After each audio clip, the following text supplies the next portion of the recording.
1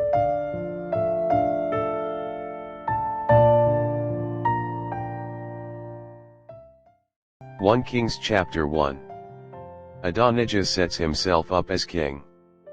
When King David was very old, he could not keep warm even when they put covers over him.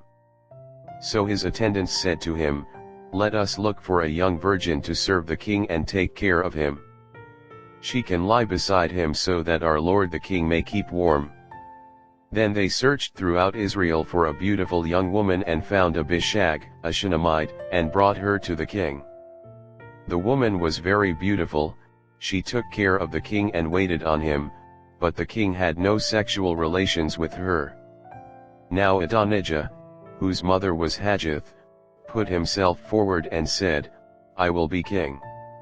So he got chariots and horses ready, with 50 men to run ahead of him.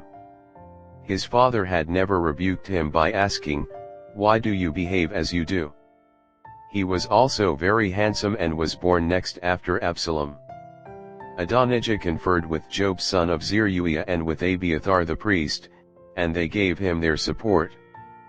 But Zadok the priest, Benaiah son of Jehoiada, Nathan the prophet, Shimei, and Arai and David's special guard did not join Adonijah. Adonijah then sacrificed sheep, cattle, and fattened calves at the stone of Zoheleth near En-Rogel. He invited all his brothers, the king's sons, and all the royal officials of Judah, but he did not invite Nathan the prophet or Benaiah or the special guard or his brother Solomon. Then Nathan asked Bathsheba, Solomon's mother, "Have you not heard that Adonijah, the son of Haggith, has become king, and our Lord David knows nothing about it?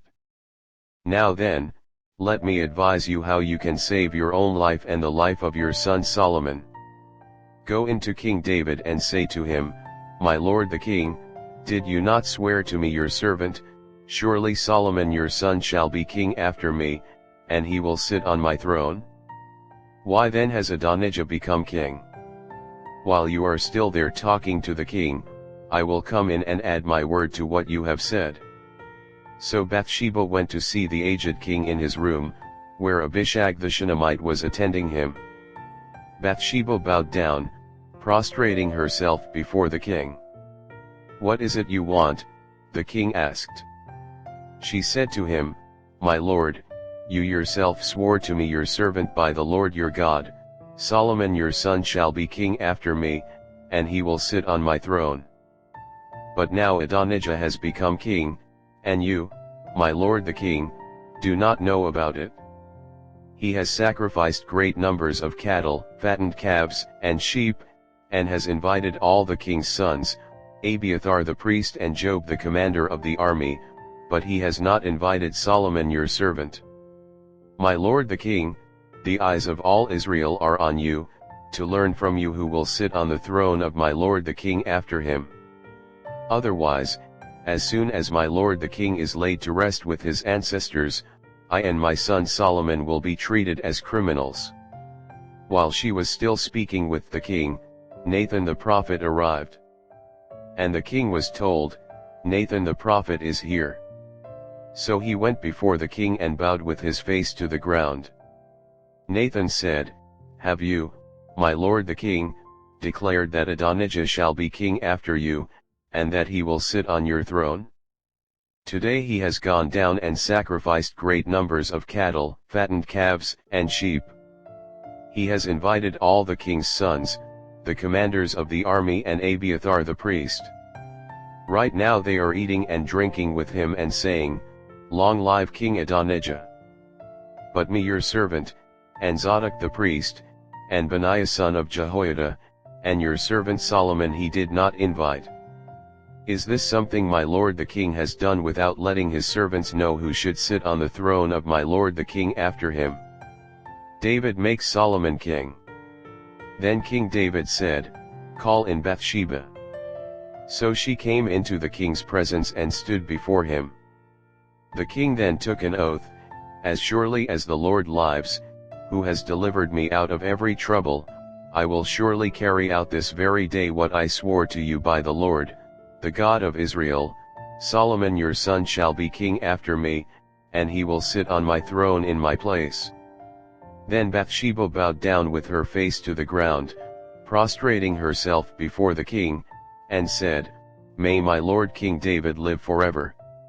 King David said, "Call in Zadok the priest, Nathan the prophet and Benaiah son of Jehoiada." When they came before the king, he said to them, "Take your lord's servants with you and have Solomon my son mount my own mule and take him down to Gihon. There have Zadok the priest and Nathan the prophet anoint him king over Israel. Blow the trumpet and shout, 'Long live King Solomon!' Then you are to go up with him, and he is to come and sit on my throne and reign in my place. I have appointed him ruler over Israel and Judah." Benaiah son of Jehoiada answered the king, "Amen. May the Lord, the God of my lord the king, so declare it. As the Lord was with my lord the king, so may he be with Solomon to make his throne even greater than the throne of my lord King David." So Zadok the priest, Nathan the prophet, Benaiah son of Jehoiada, the Kerethites and the Pelethites went down and had Solomon mount King David's mule, and they escorted him to Gihon. Zadok the priest took the horn of oil from the sacred tent and anointed Solomon. Then they sounded the trumpet and all the people shouted, "Long live King Solomon!" And all the people went up after him, playing pipes and rejoicing greatly, so that the ground shook with the sound. Adonijah and all the guests who were with him heard it as they were finishing their feast. On hearing the sound of the trumpet, Job asked, "What's the meaning of all the noise in the city?" Even as he was speaking, Jonathan son of Abiathar the priest arrived. Adonijah said, "Come in. A worthy man like you must be bringing good news." "Not at all." Jonathan answered. "Our Lord King David has made Solomon king. The king has sent with him Zadok the priest, Nathan the prophet, Benaiah son of Jehoiada, the Kerethites and the Pelethites, and they have put him on the king's mule, and Zadok the priest and Nathan the prophet have anointed him king at Gihon. From there they have gone up cheering, and the city resounds with it. That's the noise you hear. Moreover, Solomon has taken his seat on the royal throne. Also, the royal officials have come to congratulate our Lord King David, saying, 'May your God make Solomon's name more famous than yours and his throne greater than yours.'" And the king bowed in worship on his bed and said, "Praise be to the Lord, the God of Israel, who has allowed my eyes to see a successor on my throne today." At this, all Adonijah's guests rose in alarm and dispersed. But Adonijah, in fear of Solomon, went and took hold of the horns of the altar. Then Solomon was told, "Adonijah is afraid of King Solomon and is clinging to the horns of the altar. He says, 'Let King Solomon swear to me today that he will not put his servant to death with the sword.'" Solomon replied, "If he shows himself to be worthy, not a hair of his head will fall to the ground, but if evil is found in him, he will die." Then King Solomon sent men, and they brought him down from the altar. And Adonijah came and bowed down to King Solomon, and Solomon said, "Go to your home." 1 Kings chapter 2. David's charge to Solomon. When the time drew near for David to die, he gave a charge to Solomon his son. "I am about to go the way of all the earth," he said. "So be strong, act like a man, and observe what the Lord your God requires, walk in obedience to him, and keep his decrees and commands, his laws and regulations, as written in the law of Moses. Do this so that you may prosper in all you do and wherever you go, and that the Lord may keep his promise to me, if your descendants watch how they live, and if they walk faithfully before me with all their heart and soul, you will never fail to have a successor on the throne of Israel. Now you yourself know what Job son of Zeruiah did to me, what he did to the two commanders of Israel's armies, Abner son of Ner and Amasa son of Jether. He killed them, shedding their blood in peacetime as if in battle, and with that blood he stained the belt around his waist and the sandals on his feet. Deal with him according to your wisdom, but do not let his gray head go down to the grave in peace. But show kindness to the sons of Barzillai of Gilead and let them be among those who eat at your table. They stood by me when I fled from your brother Absalom. And remember, you have with you Shimei son of Gera, the Benjamite from Bahurim, who called down bitter curses on me the day I went to Mahanaim. When he came down to meet me at the Jordan, I swore to him by the Lord, I will not put you to death by the sword. But now, do not consider him innocent. You are a man of wisdom, you will know what to do to him. Bring his gray head down to the grave in blood. Then David rested with his ancestors and was buried in the city of David. He had reigned 40 years over Israel, 7 years in Hebron and 33 in Jerusalem. So Solomon sat on the throne of his father David, and his rule was firmly established. Solomon's throne established. Now Adonijah, the son of Haggith, went to Bathsheba, Solomon's mother. Bathsheba asked him, "Do you come peacefully?" He answered, "Yes, peacefully." Then he added, "I have something to say to you." "You may say it," she replied. "As you know," he said, "the kingdom was mine. All Israel looked to me as their king. But things changed, and the kingdom has gone to my brother, for it has come to him from the Lord. Now I have one request to make of you. Do not refuse me." "You may make it," she said. So he continued, "Please ask King Solomon, he will not refuse you to give me Abishag the Shunammite as my wife." "Very well," Bathsheba replied, "I will speak to the king for you." When Bathsheba went to King Solomon to speak to him for Adonijah, the king stood up to meet her, bowed down to her and sat down on his throne. He had a throne brought for the king's mother, and she sat down at his right hand. "I have one small request to make of you," she said. "Do not refuse me." The king replied, "Make it, my mother, I will not refuse you." So she said, "Let Abishag the Shunammite be given in marriage to your brother Adonijah."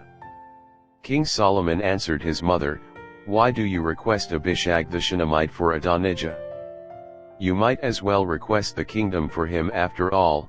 He is my older brother, yes, for him and for Abiathar the priest and Job son of Zeruiah." Then King Solomon swore by the Lord, "May God deal with me, be it ever so severely, if Adonijah does not pay with his life for this request. And now, as surely as the Lord lives, he who has established me securely on the throne of my father David and has founded a dynasty for me as he promised, Adonijah shall be put to death today." So King Solomon gave orders to Benaiah son of Jehoiada, and he struck down Adonijah and he died. To Abiathar the priest the king said, "Go back to your fields in Anathoth.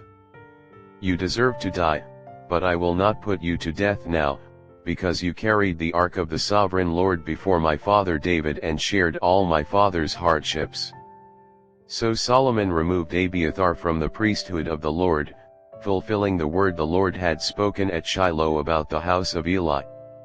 When the news reached Job, who had conspired with Adonijah though not with Absalom, he fled to the tent of the Lord and took hold of the horns of the altar. King Solomon was told that Job had fled to the tent of the Lord and was beside the altar. Then Solomon ordered Benaiah son of Jehoiada, "Go, strike him down." So Benaiah entered the tent of the Lord and said to Job, "The king says, 'Come out.'" But he answered, "No, I will die here." Benaiah reported to the king, "This is how Job answered me." Then the king commanded Benaiah, "Do as he says. Strike him down and bury him, and so clear me and my whole family of the guilt of the innocent blood that Job shed. The Lord will repay him for the blood he shed, because without my father David knowing it he attacked 2 men and killed them with the sword. Both of them Abner son of Ner, commander of Israel's army, and Amasa son of Jether, commander of Judah's army, were better men and more upright than he. May the guilt of their blood rest on the head of Job and his descendants forever. But on David and his descendants, his house, and his throne, may there be the Lord's peace forever. So Benaiah son of Jehoiada went up and struck down Job and killed him, and he was buried at his home out in the country. The king put Benaiah son of Jehoiada over the army in Job's position and replaced Abiathar with Zadok the priest. Then the king sent for Shimei and said to him, "Build yourself a house in Jerusalem and live there, but do not go anywhere else. The day you leave and cross the Kidron Valley, you can be sure you will die, your blood will be on your own head." Shimei answered the king, "What you say is good. Your servant will do as my lord the king has said." And Shimei stayed in Jerusalem for a long time. But 3 years later, 2 of Shimei's slaves ran off to Achish son of Maacah, king of Gath, and Shimei was told, "Your slaves are in Gath." At this, he saddled his donkey and went to Achish at Gath in search of his slaves. So Shimei went away and brought the slaves back from Gath. When Solomon was told that Shimei had gone from Jerusalem to Gath and had returned, the king summoned Shimei and said to him, "Did I not make you swear by the Lord and warn you, on the day you leave to go anywhere else, you can be sure you will die? At that time you said to me, 'What you say is good. I will obey.' Why then did you not keep your oath to the Lord and obey the command I gave you?" The king also said to Shimei, "You know in your heart all the wrong you did to my father David. Now the Lord will repay you for your wrongdoing. But King Solomon will be blessed, and David's throne will remain secure before the Lord forever." Then the king gave the order to Benaiah son of Jehoiada, and he went out and struck Shimei down and he died. The kingdom was now established in Solomon's hands. 1 Kings chapter 3. Solomon asks for wisdom. Solomon made an alliance with Pharaoh king of Egypt and married his daughter. He brought her to the city of David until he finished building his palace and the temple of the Lord, and the wall around Jerusalem. The people, however, were still sacrificing at the high places, because a temple had not yet been built for the name of the Lord. Solomon showed his love for the Lord by walking according to the instructions given him by his father David, except that he offered sacrifices and burned incense on the high places. The king went to Gibeon to offer sacrifices, for that was the most important high place, and Solomon offered 1,000 burnt offerings on that altar. At Gibeon the Lord appeared to Solomon during the night in a dream, and God said, "Ask for whatever you want me to give you." Solomon answered, "You have shown great kindness to your servant, my father David, because he was faithful to you and righteous and upright in heart. You have continued this great kindness to him and have given him a son to sit on his throne this very day. Now, Lord my God, you have made your servant king in place of my father David. But I am only a little child and do not know how to carry out my duties. Your servant is here among the people you have chosen, a great people, too numerous to count or number. So give your servant a discerning heart to govern your people and to distinguish between right and wrong. For who is able to govern this great people of yours?" The Lord was pleased that Solomon had asked for this. So God said to him, "Since you have asked for this and not for long life or wealth for yourself, nor have asked for the death of your enemies but for discernment in administering justice, I will do what you have asked. I will give you a wise and discerning heart, so that there will never have been anyone like you, nor will there ever be. Moreover, I will give you what you have not asked for, both wealth and honor, so that in your lifetime you will have no equal among kings. And if you walk in obedience to me and keep my decrees and commands as David your father did, I will give you a long life." Then Solomon awoke and he realized it had been a dream. He returned to Jerusalem, stood before the ark of the Lord's covenant and sacrificed burnt offerings and fellowship offerings. Then he gave a feast for all his court. A wise ruling. Now 2 prostitutes came to the king and stood before him. One of them said, "Pardon me, my lord. This woman and I live in the same house, and I had a baby while she was there with me. The 3rd day after my child was born, this woman also had a baby. We were alone, there was no one in the house but the 2 of us. During the night this woman's son died because she lay on him. So she got up in the middle of the night and took my son from my side while I, your servant, was asleep. She put him by her breast and put her dead son by my breast. The next morning, I got up to nurse my son and he was dead. But when I looked at him closely in the morning light, I saw that it wasn't the son I had born." The other woman said, "No. The living one is my son, the dead one is yours." But the first one insisted, "No. The dead one is yours, the living one is mine." And so they argued before the king. The king said, "This one says, 'My son is alive and your son is dead,' while that one says, 'No. Your son is dead and mine is alive.'" Then the king said, "Bring me a sword." So they brought a sword for the king. He then gave an order, "Cut the living child in 2 and give half to one and half to the other." The woman whose son was alive was deeply moved out of love for her son and said to the king, "Please, my lord, give her the living baby. Don't kill him." But the other said, "Neither I nor you shall have him. Cut him in 2. Then the king gave his ruling, "Give the living baby to the first woman. Do not kill him, she is his mother." When all Israel heard the verdict the king had given, they held the king in awe, because they saw that he had wisdom from God to administer justice. 1 Kings chapter 4. Solomon's officials and governors. So King Solomon ruled over all Israel. And these were his chief officials: Azariah son of Zadok the priest, Elihoreph and Ahijah, sons of Shish's secretaries, Jehoshaphat son of Ahilud recorder, Benaiah son of Jehoiada commander-in-chief, Zadok and Abiathar priests, Azariah son of Nathan in charge of the district governors, Zabud son of Nathan a priest and advisor to the king, Ahishur palace administrator, Adoniram son of Abda in charge of forced labor. Solomon had 12 district governors over all Israel, who supplied provisions for the king and the royal household. Each one had to provide supplies for 1 month in the year. These are their names: Ben-Hur in the hill country of Ephraim, Ben-Deker in Machaz, Shulbim, Beth-Shemesh, and Elon Beth-Hanan, Ben-Hezd in Arubbath, Sokah and all the land of Hepher were his.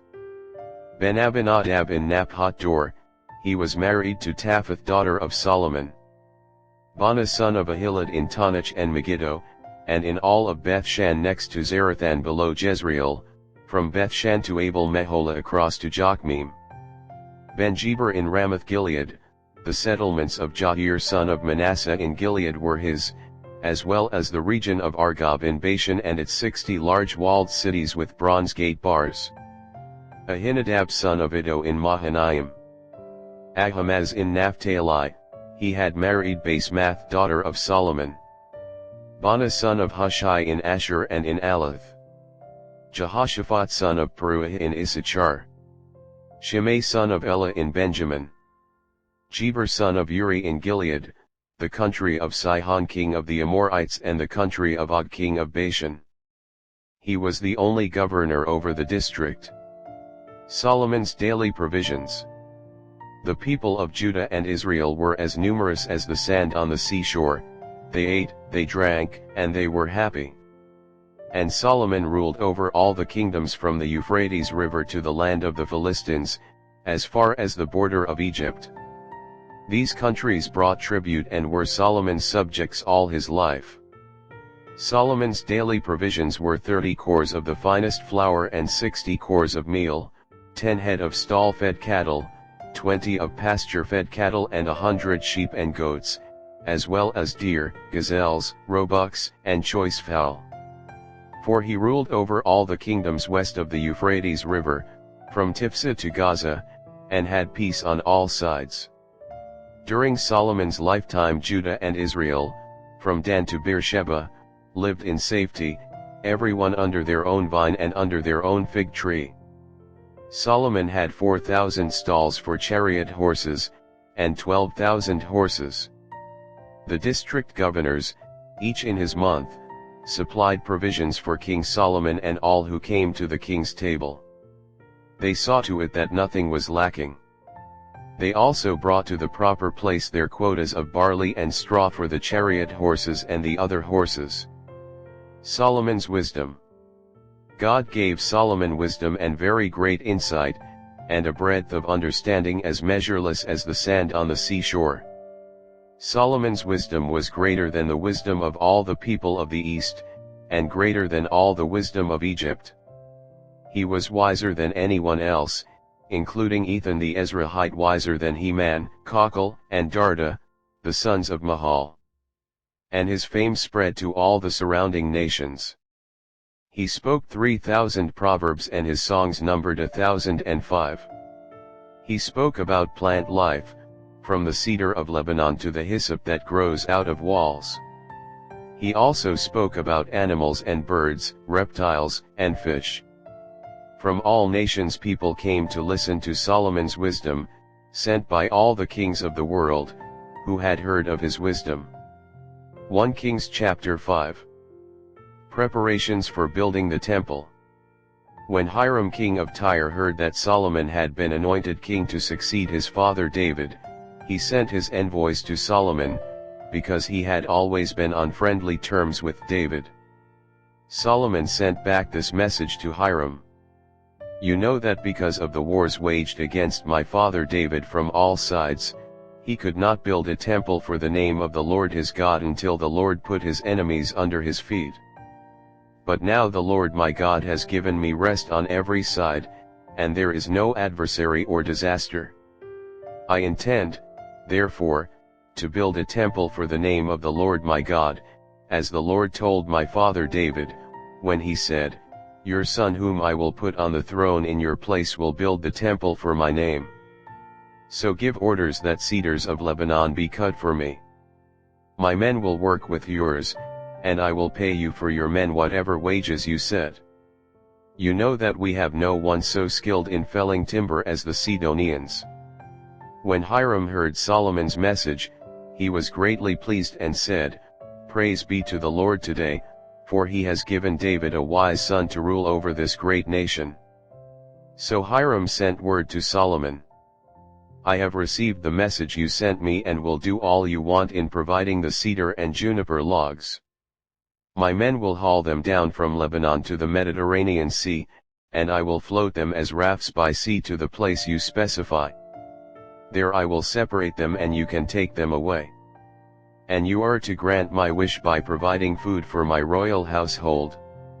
In this way Hiram kept Solomon supplied with all the cedar and juniper logs he wanted, and Solomon gave Hiram 20,000 cores of wheat as food for his household, in addition to 20,000 baths of pressed olive oil. Solomon continued to do this for Hiram year after year. The Lord gave Solomon wisdom, just as he had promised him. There were peaceful relations between Hiram and Solomon, and the two of them made a treaty. King Solomon conscripted laborers from all Israel 30,000 men. He sent them off to Lebanon in shifts of 10,000 a month, so that they spent 1 month in Lebanon and 2 months at home.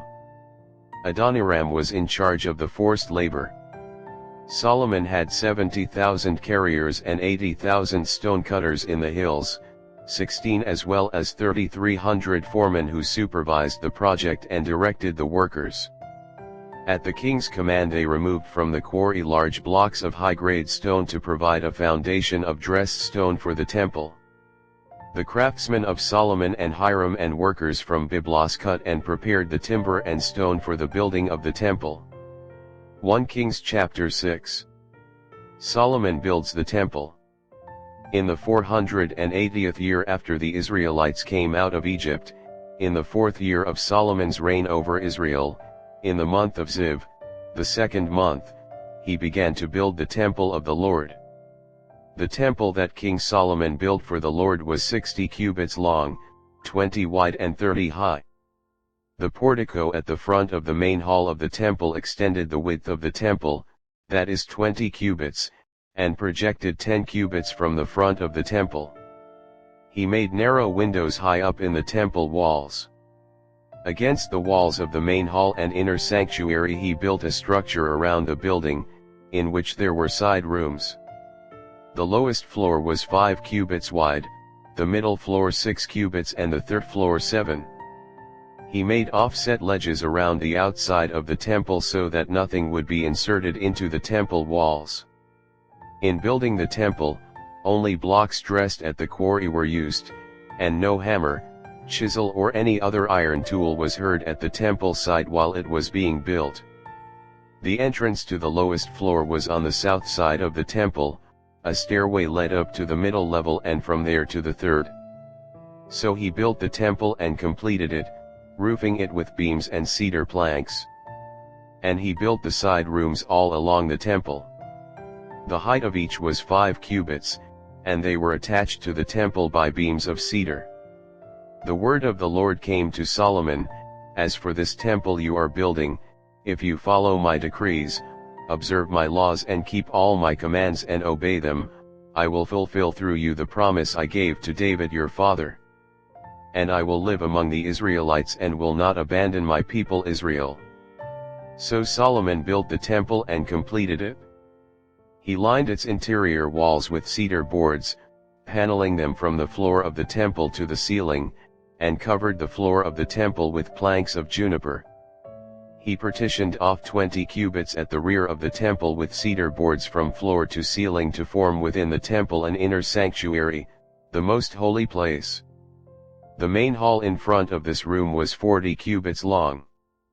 The inside of the temple was cedar, carved with cords and open flowers. Everything was cedar, no stone was to be seen. He prepared the inner sanctuary within the temple to set the Ark of the Covenant of the Lord there. The inner sanctuary was 20 cubits long, 20 wide, and 20 high. He overlaid the inside with pure gold, and he also overlaid the altar of cedar. Solomon covered the inside of the temple with pure gold, and he extended gold chains across the front of the inner sanctuary, which was overlaid with gold. So he overlaid the whole interior with gold. He also overlaid with gold the altar that belonged to the inner sanctuary.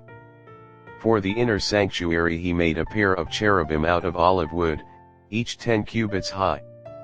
One wing of the first cherub was 5 cubits long, and the other wing 5 cubits 10 cubits from wingtip to wingtip. The second cherub also measured 10 cubits, for the 2 cherubim were identical in size and shape. The height of each cherub was 10 cubits. He placed the cherubim inside the innermost room of the temple, with their wings spread out. The wing of one cherub touched one wall, while the wing of the other touched the other wall, and their wings touched each other in the middle of the room. He overlaid the cherubim with gold. On the walls all around the temple, in both the inner and outer rooms, he carved cherubim, palm trees, and open flowers. He also covered the floors of both the inner and outer rooms of the temple with gold. For the entrance to the inner sanctuary he made doors out of olive wood that were 1/5 of the width of the sanctuary. And on the 2 olive wood doors he carved cherubim, palm trees, and open flowers, and overlaid the cherubim and palm trees with hammered gold. In the same way, for the entrance to the main hall he made door frames out of olive wood that were 1/4 of the width of the hall. He also made 2 doors out of juniper wood, each having 2 leaves that turned in sockets. He carved cherubim, palm trees, and open flowers on them and overlaid them with gold hammered evenly over the carvings. And he built the inner courtyard of 3 courses of dressed stone and 1 course of trimmed cedar beams. The foundation of the temple of the Lord was laid in the 4th year, in the month of Ziv. In the 11th year in the month of Bul, the 8th month, the temple was finished in all its details according to its specifications. He had spent 7 years building it. 1 Kings chapter 7. Solomon builds his palace. It took Solomon 13 years, however, to complete the construction of his palace. He built the palace of the forest of Lebanon 100 cubits long, 50 wide and 30 high, with 4 rows of cedar columns supporting trimmed cedar beams. It was roofed with cedar above the beams that rested on the columns, 45 beams, 15 to a row. Its windows were placed high in sets of 3, facing each other. All the doorways had rectangular frames, they were in the front part in sets of 3, facing each other. He made a colonnade 50 cubits long and 30 wide. In front of it was a portico, and in front of that were pillars and an overhanging roof. He built the throne hall, the hall of justice, where he was to judge, and he covered it with cedar from floor to ceiling.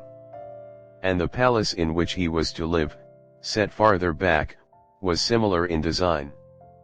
Solomon also made a palace like this hall for Pharaoh's daughter, whom he had married. All these structures, from the outside to the great courtyard and from foundation to eaves, were made of blocks of high-grade stone cut to size and smoothed on their inner and outer faces. The foundations were laid with large stones of good quality, some measuring 10 cubits and some 8. Above were high-grade stones, cut to size, and cedar beams.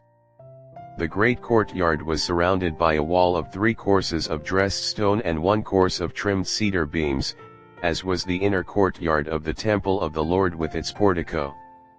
The temple's furnishings. King Solomon sent to Tyre and brought Huram, whose mother was a widow from the tribe of Naphtali and whose father was from Tyre and a skilled craftsman in bronze. Huram was filled with wisdom, with understanding, and with knowledge to do all kinds of bronze work. He came to King Solomon and did all the work assigned to him. He cast 2 bronze pillars, each 18 cubits high and 12 cubits in circumference. He also made 2 capitals of cast bronze to set on the tops of the pillars, each capital was 5 cubits high. A network of interwoven chains adorned the capitals on top of the pillars, 7 for each capital. He made pomegranates in 2 rows encircling each network to decorate the capitals on top of the pillars. He did the same for each capital. The capitals on top of the pillars in the portico were in the shape of lilies, 4 cubits high. On the capitals of both pillars, above the bowl-shaped part next to the network, were the 200 pomegranates in rows all around. He erected the pillars at the portico of the temple. The pillar to the south he named Jachin and the one to the north Boaz. The capitals on top were in the shape of lilies. And so the work on the pillars was completed. He made the sea of cast metal, circular in shape, measuring 10 cubits from rim to rim and 5 cubits high. It took a line of 30 cubits to measure around it. Below the rim, gourds encircled it 10 to a cubit. The gourds were cast in 2 rows in one piece with the sea. The sea stood on 12 bowls, 3 facing north, 3 facing west, 3 facing south and 3 facing east. The sea rested on top of them, and their hind quarters were toward the center. It was a handbreadth in thickness, and its rim was like the rim of a cup, like a lily blossom. It held 2,000 baths.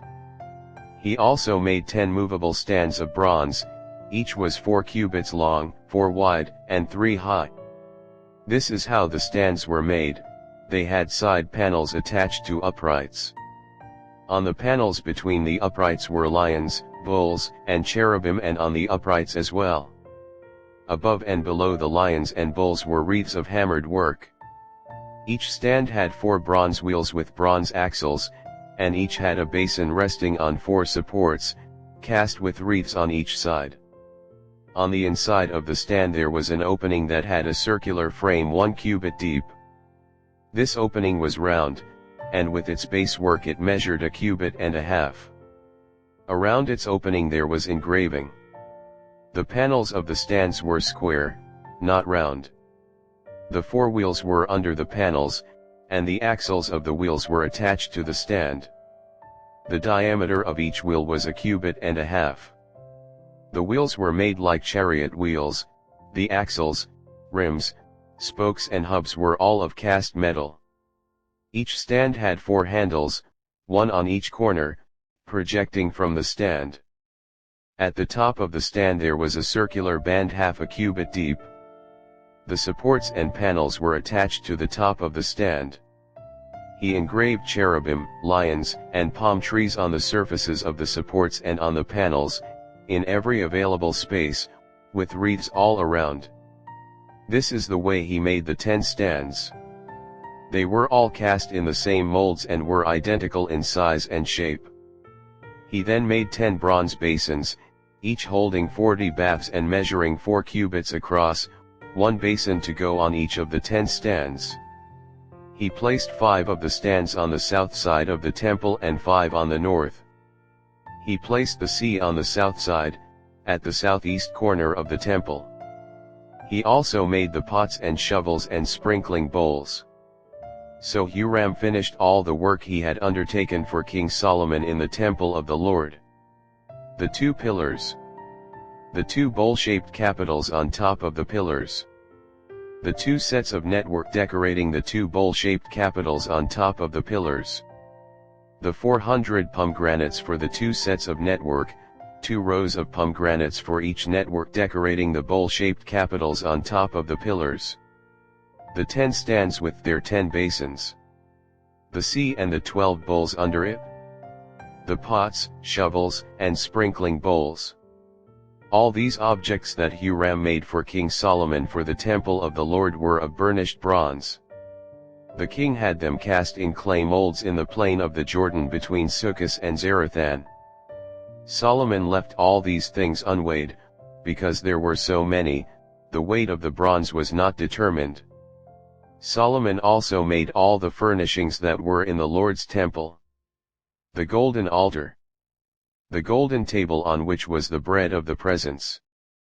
The lampstands of pure gold, 5 on the right and 5 on the left, in front of the inner sanctuary. The gold floral work and lamps and tongs. The pure gold basins, wick trimmers, sprinkling bowls, dishes, and censers. And the gold sockets for the doors of the innermost room, the most holy place, and also for the doors of the main hall of the temple. When all the work King Solomon had done for the temple of the Lord was finished, he brought in the things his father David had dedicated, the silver and gold and the furnishings, and he placed them in the treasuries of the Lord's temple. 1 Kings chapter 8. The ark brought to the temple. Then King Solomon summoned into his presence at Jerusalem the elders of Israel, all the heads of the tribes and the chiefs of the Israelite families, to bring up the ark of the Lord's covenant from Zion, the city of David. All the Israelites came together to King Solomon at the time of the festival in the month of Ethanim, the 7th month. When all the elders of Israel had arrived, the priests took up the ark, and they brought up the ark of the Lord and the tent of meeting and all the sacred furnishings in it. The priests and Levites carried them up, and King Solomon and the entire assembly of Israel that had gathered about him were before the ark, sacrificing so many sheep and cattle that they could not be recorded or counted. The priests then brought the ark of the Lord's covenant to its place in the inner sanctuary of the temple, the most holy place, and put it beneath the wings of the cherubim. The cherubim spread their wings over the place of the ark and overshadowed the ark and its carrying poles. These poles were so long that their ends could be seen from the holy place in front of the inner sanctuary, but not from outside the holy place, and they are still there today. There was nothing in the ark except the 2 stone tablets that Moses had placed in it at Horeb, where the Lord made a covenant with the Israelites after they came out of Egypt. When the priests withdrew from the holy place, the cloud filled the temple of the Lord. And the priests could not perform their service because of the cloud, for the glory of the Lord filled his temple. Then Solomon said, "The Lord has said that he would dwell in a dark cloud, I have indeed built a magnificent temple for you, a place for you to dwell forever." While the whole assembly of Israel was standing there, the king turned around and blessed them. Then he said, "Praise be to the Lord, the God of Israel, who with his own hand has fulfilled what he promised with his own mouth to my father David. For he said, 'Since the day I brought my people Israel out of Egypt, I have not chosen a city in any tribe of Israel to have a temple built so that my name might be there, but I have chosen David to rule my people Israel.' My father David had it in his heart to build a temple for the name of the Lord, the God of Israel. But the Lord said to my father David, 'You did well to have it in your heart to build a temple for my name. Nevertheless, you are not the one to build the temple, but your son, your own flesh and blood, he is the one who will build the temple for my name.' The Lord has kept the promise he made.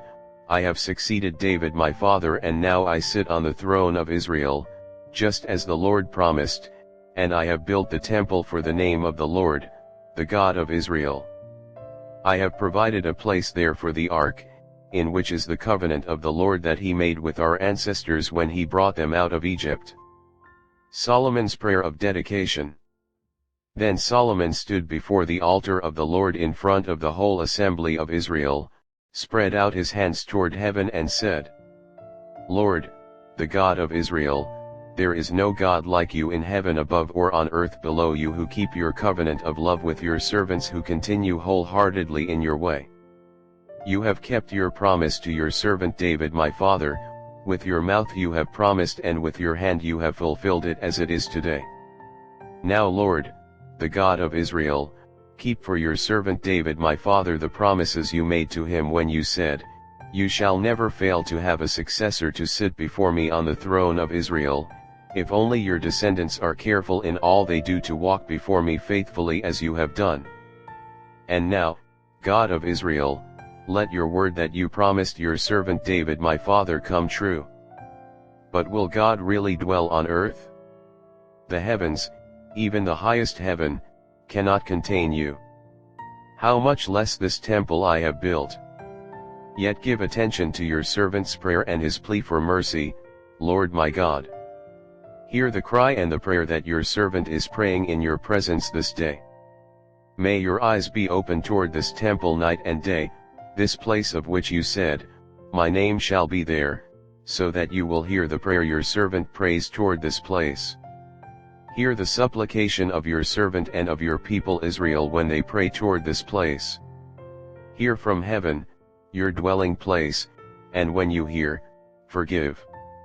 When anyone wrongs their neighbor and is required to take an oath and they come and swear the oath before your altar in this temple, then hear from heaven and act.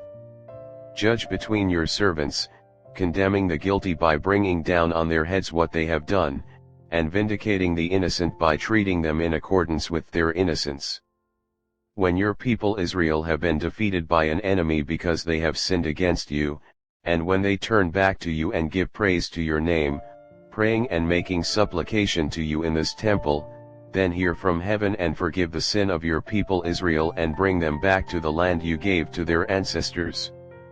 When the heavens are shut up and there is no rain because your people have sinned against you, and when they pray toward this place and give praise to your name and turn from their sin because you have afflicted them, then hear from heaven and forgive the sin of your servants, your people Israel. Teach them the right way to live, and send rain on the land you gave your people for an inheritance. When famine or plague comes to the land, or blight, or mildew, locusts or grasshoppers, or when an enemy besieges them in any of their cities, whatever disaster or disease may come, and when a prayer or plea is made by anyone among your people Israel being aware of the afflictions of their own hearts, and spreading out their hands toward this temple, then hear from heaven, your dwelling place. Forgive and act, deal with everyone according to all they do, since you know their hearts, for you alone know every human heart, so that they will fear you all the time they live in the land you gave our ancestors. As for the foreigner who does not belong to your people Israel but has come from a distant land because of your name, for they will hear of your great name and your mighty hand and your outstretched arm when they come and pray toward this temple, then hear from heaven, your dwelling place. Do whatever the foreigner asks of you, so that all the peoples of the earth may know your name and fear you, as do your own people Israel, and may know that this house I have built bears your name. When your people go to war against their enemies, wherever you send them, and when they pray to the Lord toward the city you have chosen and the temple I have built for your name, then hear from heaven their prayer and their plea, and uphold their cause. When they sin against you, for there is no one who does not sin, and you become angry with them and give them over to their enemies, who take them captive to their own lands, far away or near, and if they have a change of heart in the land where they are held captive, and repent and plead with you in the land of their captors and say, we have sinned, we have done wrong, we have acted wickedly, and if they turn back to you with all their heart and soul in the land of their enemies who took them captive, and pray to you toward the land you gave their ancestors, toward the city you have chosen and the temple I have built for your name, then from heaven, your dwelling place, hear their prayer and their plea, and uphold their cause. And forgive your people, who have sinned against you, forgive all the offenses they have committed against you, and cause their captors to show them mercy, for they are your people and your inheritance, whom you brought out of Egypt, out of that iron smelting furnace. May your eyes be open to your servant's plea and to the plea of your people Israel, and may you listen to them whenever they cry out to you. For you singled them out from all the nations of the world to be your own inheritance, just as you declared through your servant Moses when you, Sovereign Lord, brought our ancestors out of Egypt. When Solomon had finished all these prayers and supplications to the Lord, he rose from before the altar of the Lord, where he had been kneeling with his hands spread out toward heaven. He stood and blessed the whole assembly of Israel in a loud voice, saying, Praise be to the Lord, who has given rest to his people Israel just as he promised. Not one word has failed of all the good promises he gave through his servant Moses. May the Lord our God be with us as he was with our ancestors, may he never leave us nor forsake us. May he turn our hearts to him, to walk in obedience to him and keep the commands, decrees and laws he gave our ancestors. And may these words of mine, which I have prayed before the Lord, be near to the Lord our God day and night, that he may uphold the cause of his servant and the cause of his people Israel according to each day's need, so that all the peoples of the earth may know that the Lord is God and that there is no other. And may your hearts be fully committed to the Lord our God, to live by his decrees and obey his commands, as at this time. The dedication of the temple. Then the king and all Israel with him offered sacrifices before the Lord. Solomon offered a sacrifice of fellowship offerings to the Lord, 22,000 cattle and 120,000 sheep and goats. So the king and all the Israelites dedicated the temple of the Lord. On that same day the king consecrated the middle part of the courtyard in front of the temple of the Lord, and there he offered burnt offerings, grain offerings, and the fat of the fellowship offerings, because the bronze altar that stood before the Lord was too small to hold the burnt offerings, the grain offerings and the fat of the fellowship offerings. So Solomon observed the festival at that time, and all Israel with him, a vast assembly, people from Lebo Hamath to the Wadi of Egypt. They celebrated it before the Lord our God for 7 days and 7 days more, 14 days in all. On the following day he sent the people away. They blessed the king and then went home, joyful and glad in heart for all the good things the Lord had done for his servant David and his people Israel. 1 Kings chapter 9. The Lord appears to Solomon. When Solomon had finished building the temple of the Lord and the royal palace, and had achieved all he had desired to do, the Lord appeared to him a second time, as he had appeared to him at Gibeon. The Lord said to him, I have heard the prayer and plea you have made before me, I have consecrated this temple, which you have built, by putting my name there forever. My eyes and my heart will always be there. As for you, if you walk before me faithfully with integrity of heart and uprightness, as David your father did, and do all I command and observe my decrees and laws, I will establish your royal throne over Israel forever, as I promised David your father when I said, you shall never fail to have a successor on the throne of Israel. But if you or your descendants turn away from me and do not observe the commands and decrees I have given you and go off to serve other gods and worship them, then I will cut off Israel from the land I have given them and will reject this temple I have consecrated for my name. Israel will then become a byword and an object of ridicule among all peoples. This temple will become a heap of rubble. All who pass by will be appalled and will scoff and say, why has the Lord done such a thing to this land and to this temple? People will answer, because they have forsaken the Lord their God, who brought their ancestors out of Egypt, and have embraced other gods, worshipping and serving them. That is why the Lord brought all this disaster on them. Solomon's other activities. At the end of 20 years, during which Solomon built these two buildings, the temple of the Lord and the royal palace, King Solomon gave 20 towns in Galilee to Hiram king of Tyre, because Hiram had supplied him with all the cedar and juniper and gold he wanted. But when Hiram went from Tyre to see the towns that Solomon had given him, he was not pleased with them. What kind of towns are these you have given me, my brother? He asked. And he called them the land of Kabul, a name they have to this day. Now Hiram had sent to the king 120 talents of gold. Here is the account of the forced labor King Solomon conscripted to build the Lord's temple, his own palace, the terraces, the wall of Jerusalem, and Hazor, Megiddo, and Gezer. Pharaoh king of Egypt had attacked and captured Gezer. He had set it on fire. He killed its Canaanite inhabitants and then gave it as a wedding gift to his daughter, Solomon's wife. And Solomon rebuilt Gezer. He built up Lower Beth Horon, Baalath, and Tadmor in the desert, within his land, as well as all his store cities and the towns for his chariots and for his horses, whatever he desired to build in Jerusalem, in Lebanon, and throughout all the territory he ruled.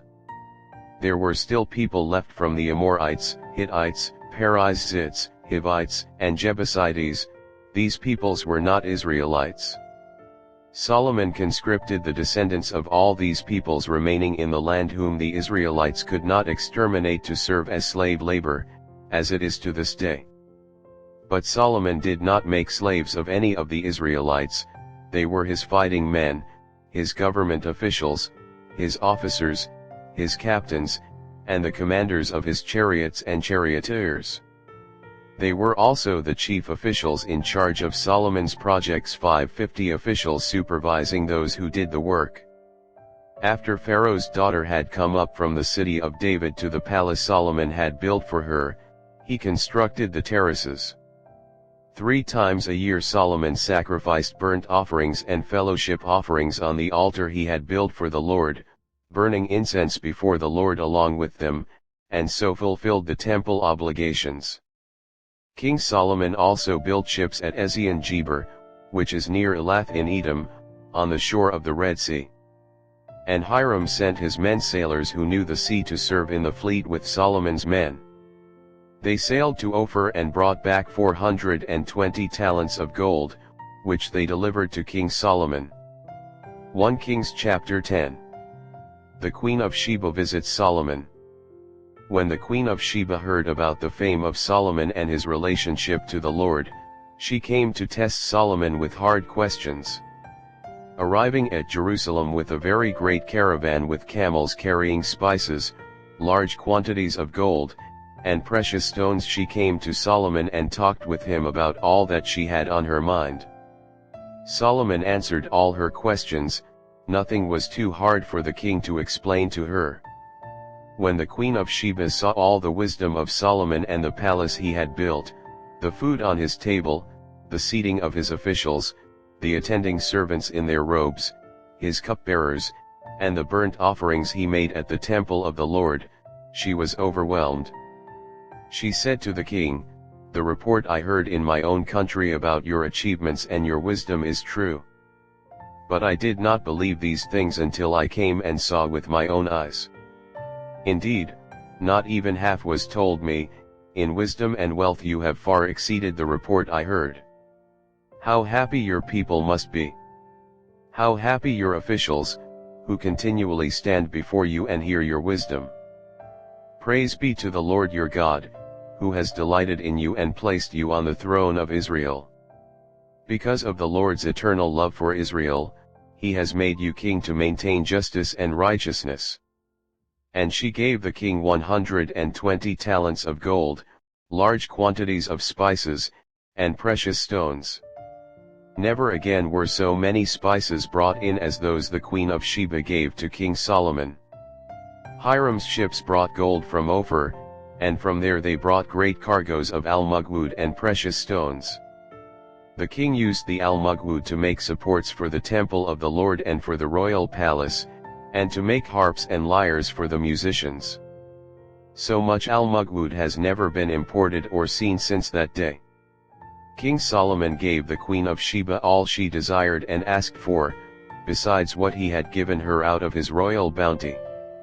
Then she left and returned with her retinue to her own country. Solomon's splendor. The weight of the gold that Solomon received yearly was 666 talents, not including the revenues from merchants and traders and from all the Arabian kings and the governors of the territories. King Solomon made 200 large shields of hammered gold, 600 shekels of gold went into each shield. He also made 300 small shields of hammered gold, with 3 minas of gold in each shield. The king put them in the palace of the forest of Lebanon. Then the king made a great throne covered with ivory and overlaid with fine gold. The throne had 6 steps, and its back had a rounded top. On both sides of the seat were armrests, with a lion standing beside each of them. 12 lions stood on the 6 steps, one at either end of each step. Nothing like it had ever been made for any other kingdom. All King Solomon's goblets were gold, and all the household articles in the palace of the forest of Lebanon were pure gold. Nothing was made of silver, because silver was considered of little value in Solomon's days. The king had a fleet of trading ships at sea along with the ships of Hiram. Once every 3 years it returned, carrying gold, silver and ivory, and apes and baboons. King Solomon was greater in riches and wisdom than all the other kings of the earth.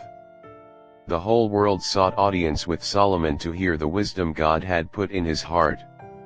Year after year, everyone who came brought a gift, articles of silver and gold, robes, weapons and spices, and horses and mules. Solomon accumulated chariots and horses. He had 1,400 chariots and 12,000 horses, which he kept in the chariot cities and also with him in Jerusalem. The king made silver as common in Jerusalem as stones, and cedar as plentiful as sycamore fig trees in the foothills. Solomon's horses were imported from Egypt and from Kue. The royal merchants purchased them from Kue at the current price. They imported a chariot from Egypt for 600 shekels of silver, and a horse for 150. They also exported them to all the kings of the Hittites and of the Arameans. 1 Kings chapter 11. Solomon's wives. King Solomon, however, loved many foreign women besides Pharaoh's daughter: Moabites, Ammonites, Edomites, Sidonians, and Hittites. They were from nations about which the Lord had told the Israelites, "You must not intermarry with them, because they will surely turn your hearts after their gods." Nevertheless, Solomon held fast to them in love. He had 700 wives of royal birth and 300 concubines, and his wives led him astray. As Solomon grew old, his wives turned his heart after other gods, and his heart was not fully devoted to the Lord his God, as the heart of David his father had been. He followed Ashtoreth the goddess of the Sidonians, and Molech the detestable god of the Ammonites. So Solomon did evil in the eyes of the Lord. He did not follow the Lord completely, as David his father had done. On a hill east of Jerusalem, Solomon built a high place for Chemosh the detestable god of Moab, and for Molech the detestable god of the Ammonites. He did the same for all his foreign wives, who burned incense and offered sacrifices to their gods. The Lord became angry with Solomon because his heart had turned away from the Lord, the God of Israel, who had appeared to him twice. Although he had forbidden Solomon to follow other gods, Solomon did not keep the Lord's command. So the Lord said to Solomon, "Since this is your attitude and you have not kept my covenant and my decrees, which I commanded you, I will most certainly tear the kingdom away from you and give it to one of your subordinates. Nevertheless, for the sake of David your father, I will not do it during your lifetime. I will tear it out of the hand of your son. Yet I will not tear the whole kingdom from him, but will give him one tribe for the sake of David my servant and for the sake of Jerusalem, which I have chosen." Solomon's adversaries. Then the Lord raised up against Solomon an adversary, Hadad the Edomite, from the royal line of Edom. Earlier when David was fighting with Edom, Joab the commander of the army, who had gone up to bury the dead, had struck down all the men in Edom.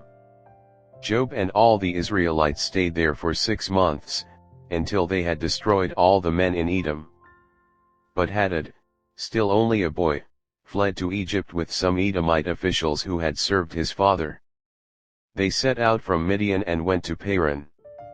Then taking people from Paran with them, they went to Egypt, to Pharaoh king of Egypt, who gave Hadad a house and land and provided him with food.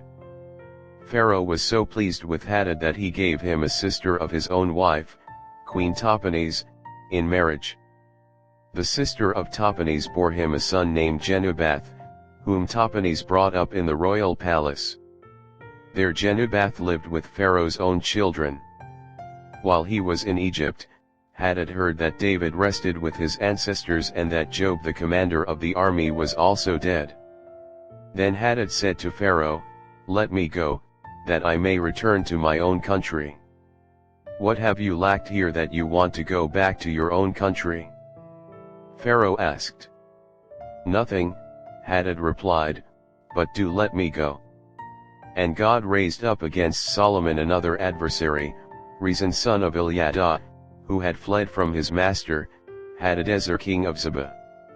When David destroyed Zebah's army, Rezon gathered a band of men around him and became their leader. They went to Damascus, where they settled and took control. Rezon was Israel's adversary as long as Solomon lived, adding to the trouble caused by Hadad. So Rezon ruled in Aram and was hostile toward Israel. Jeroboam rebels against Solomon. Also, Jeroboam son of Nebat rebelled against the king. He was one of Solomon's officials, an Ephraimite from Zerdah, and his mother was a widow named Zeruiah. Here is the account of how he rebelled against the king. Solomon had built the terraces and had filled in the gap in the wall of the city of David his father. Now Jeroboam was a man of standing, and when Solomon saw how well the young man did his work, he put him in charge of the whole labor force of the tribes of Joseph. About that time Jeroboam was going out of Jerusalem, and Ahijah the prophet of Shiloh met him on the way, wearing a new cloak. The two of them were alone out in the country, and Ahijah took hold of the new cloak he was wearing and tore it into 12 pieces. Then he said to Jeroboam, "Take 10 pieces for yourself, for this is what the Lord, the God of Israel, says, See, I am going to tear the kingdom out of Solomon's hand and give you 10 tribes. But for the sake of my servant David and the city of Jerusalem, which I have chosen out of all the tribes of Israel, he will have 1 tribe. I will do this because they have forsaken me and worshipped Ashtoreth the goddess of the Sidonians, Chemosh the god of the Moabites, and Molech the god of the Ammonites, and have not walked in obedience to me, nor done what is right in my eyes, nor kept my decrees and laws as David, Solomon's father, did. But I will not take the whole kingdom out of Solomon's hand. I have made him ruler all the days of his life for the sake of David my servant, whom I chose and who obeyed my commands and decrees. I will take the kingdom from his son's hands and give you 10 tribes. I will give 1 tribe to his son so that David my servant may always have a lamp before me in Jerusalem, the city where I chose to put my name. However, as for you, I will take you, and you will rule over all that your heart desires. You will be king over Israel. If you do whatever I command you and walk in obedience to me and do what is right in my eyes by obeying my decrees and commands, as David my servant did, I will be with you. I will build you a dynasty as enduring as the one I built for David and will give Israel to you. I will humble David's descendants because of this, but not forever. Solomon tried to kill Jeroboam, but Jeroboam fled to Egypt, to Shishak the king, and stayed there until Solomon's death. Solomon's death. As for the other events of Solomon's reign, all he did and the wisdom he displayed, are they not written in the book of the Annals of Solomon? Solomon reigned in Jerusalem over all Israel 40 years. Then he rested with his ancestors and was buried in the city of David his father.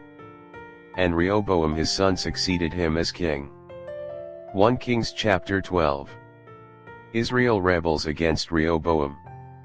Rehoboam went to Shechem, for all Israel had gone there to make him king.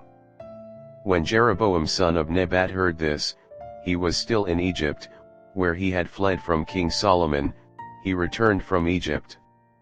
So they sent for Jeroboam, and he and the whole assembly of Israel went to Rehoboam and said to him, Your father put a heavy yoke on us, but now lighten the harsh labor and the heavy yoke he put on us, and we will serve you. Rehoboam answered, Go away for 3 days and then come back to me. So the people went away. Then King Rehoboam consulted the elders who had served his father Solomon during his lifetime. How would you advise me to answer these people? He asked. They replied, If today you will be a servant to these people and serve them and give them a favorable answer, they will always be your servants. But Rehoboam rejected the advice the elders gave him and consulted the young men who had grown up with him and were serving him. He asked them, What is your advice? How should we answer these people who say to me, Lighten the yoke your father put on us? The young men who had grown up with him replied, These people have said to you, Your father put a heavy yoke on us, but make our yoke lighter. Now tell them, My little finger is thicker than my father's waist.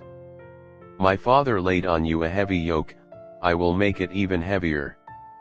My father scourged you with whips, I will scourge you with scorpions. 3 days later Jeroboam and all the people returned to Rehoboam, as the king had said, Come back to me in 3 days. The king answered the people harshly. Rejecting the advice given him by the elders, he followed the advice of the young men and said, My father made your yoke heavy, I will make it even heavier. My father scourged you with whips, I will scourge you with scorpions.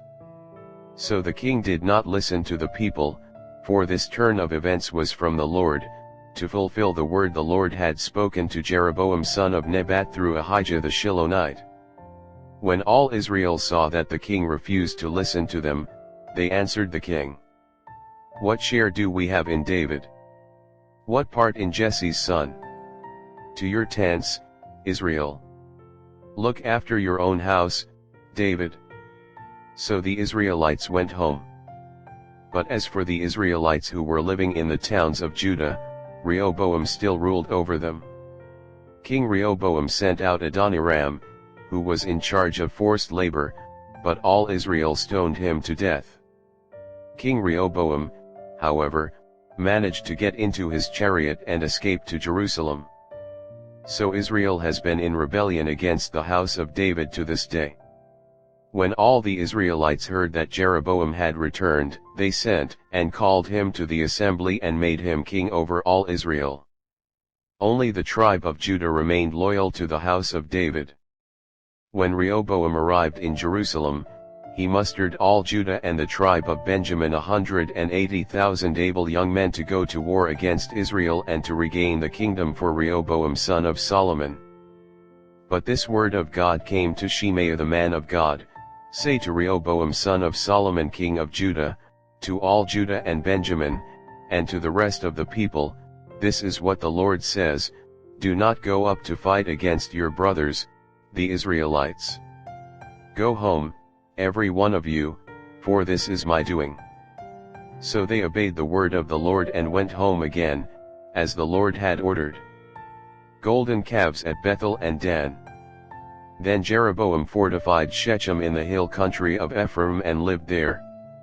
From there he went out and built up Peniel.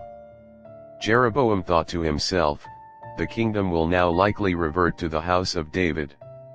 If these people go up to offer sacrifices at the temple of the Lord in Jerusalem, they will again give their allegiance to their Lord, Rehoboam king of Judah. They will kill me and return to King Rehoboam. After seeking advice, the king made 2 golden calves. He said to the people, "It is too much for you to go up to Jerusalem. Here are your gods, Israel, who brought you up out of Egypt." One he set up in Bethel, and the other in Dan. And this thing became a sin. The people came to worship the one at Bethel and went as far as Dan to worship the other. Jeroboam built shrines on high places and appointed priests from all sorts of people, even though they were not Levites. He instituted a festival on the 15th day of the 8th month, like the festival held in Judah, and offered sacrifices on the altar. This he did in Bethel, sacrificing to the calves he had made. And at Bethel he also installed priests at the high places he had made. On the 15th day of the 8th month, a month of his own choosing, he offered sacrifices on the altar he had built at Bethel.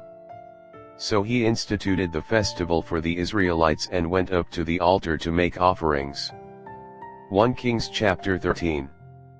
The man of God from Judah.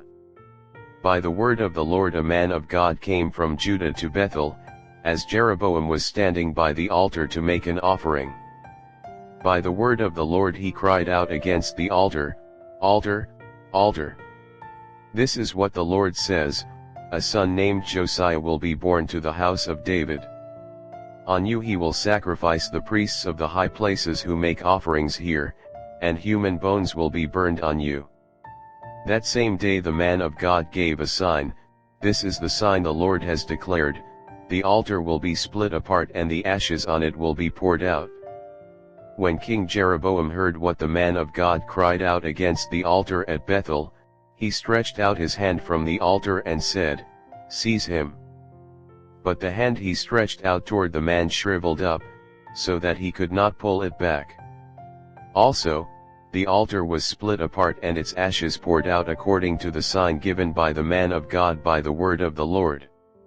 Then the king said to the man of God, "Intercede with the Lord your God and pray for me that my hand may be restored." So the man of God interceded with the Lord, and the king's hand was restored and became as it was before. The king said to the man of God, "Come home with me for a meal, and I will give you a gift." But the man of God answered the king, "Even if you were to give me half your possessions, I would not go with you, nor would I eat bread or drink water here. For I was commanded by the word of the Lord, you must not eat bread or drink water or return by the way you came." So he took another road and did not return by the way he had come to Bethel. Now there was a certain old prophet living in Bethel, whose sons came and told him all that the man of God had done there that day. They also told their father what he had said to the king. Their father asked them, "Which way did he go?" And his sons showed him which road the man of God from Judah had taken. So he said to his sons, "Saddle the donkey for me." And when they had saddled the donkey for him, he mounted it and rode after the man of God. He found him sitting under an oak tree and asked, "Are you the man of God who came from Judah?" "I am," he replied. So the prophet said to him, "Come home with me and eat." The man of God said, "I cannot turn back and go with you, nor can I eat bread or drink water with you in this place. I have been told by the word of the Lord, you must not eat bread or drink water there or return by the way you came." The old prophet answered, "I too am a prophet, as you are. And an angel said to me by the word of the Lord, bring him back with you to your house so that he may eat bread and drink water." But he was lying to him. So the man of God returned with him and ate and drank in his house.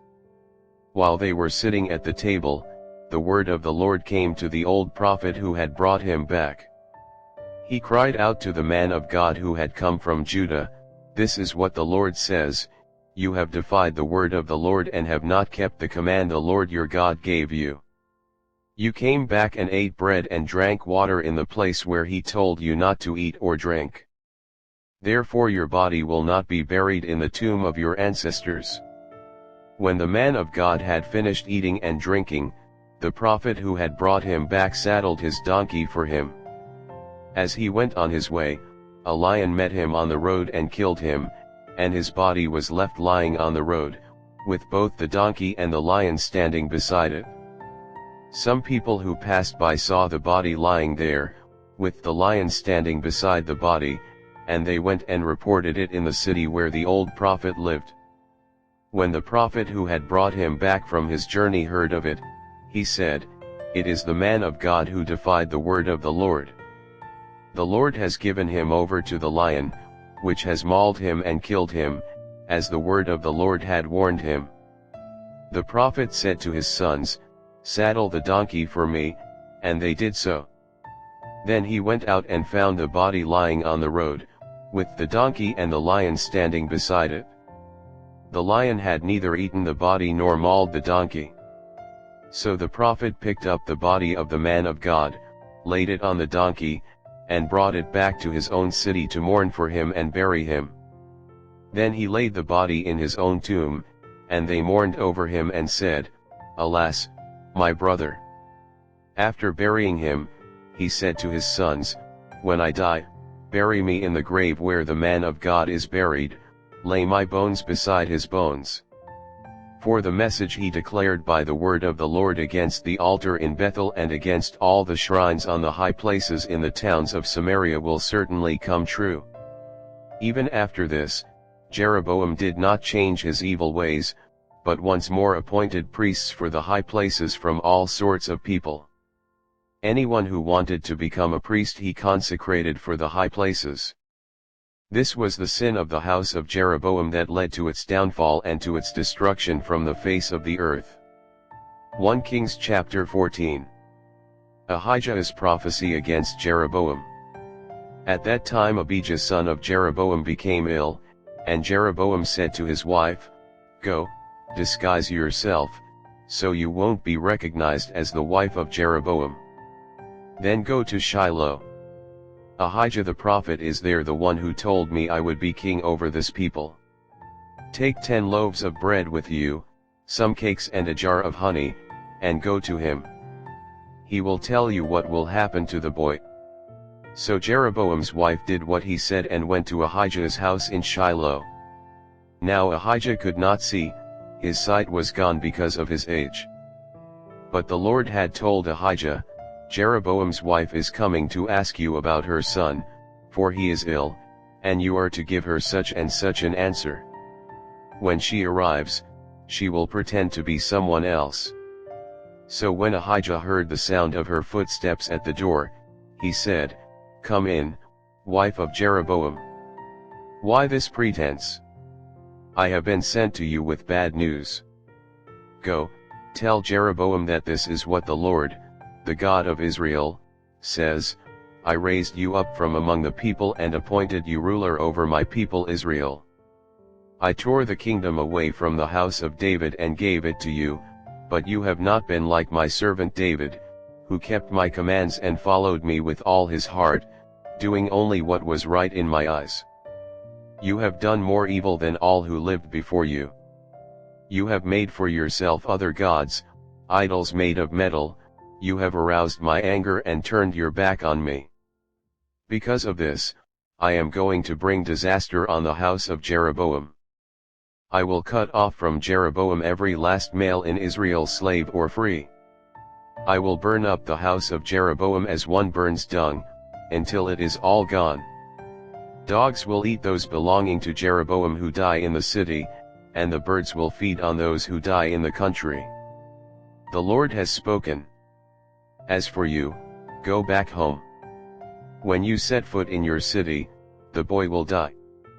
All Israel will mourn for him and bury him. He is the only one belonging to Jeroboam who will be buried, because he is the only one in the house of Jeroboam in whom the Lord, the God of Israel, has found anything good.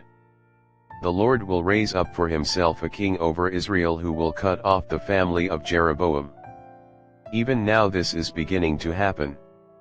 And the Lord will strike Israel, so that it will be like a reed swaying in the water. He will uproot Israel from this good land that he gave to their ancestors and scatter them beyond the Euphrates River, because they aroused the Lord's anger by making Asherah poles.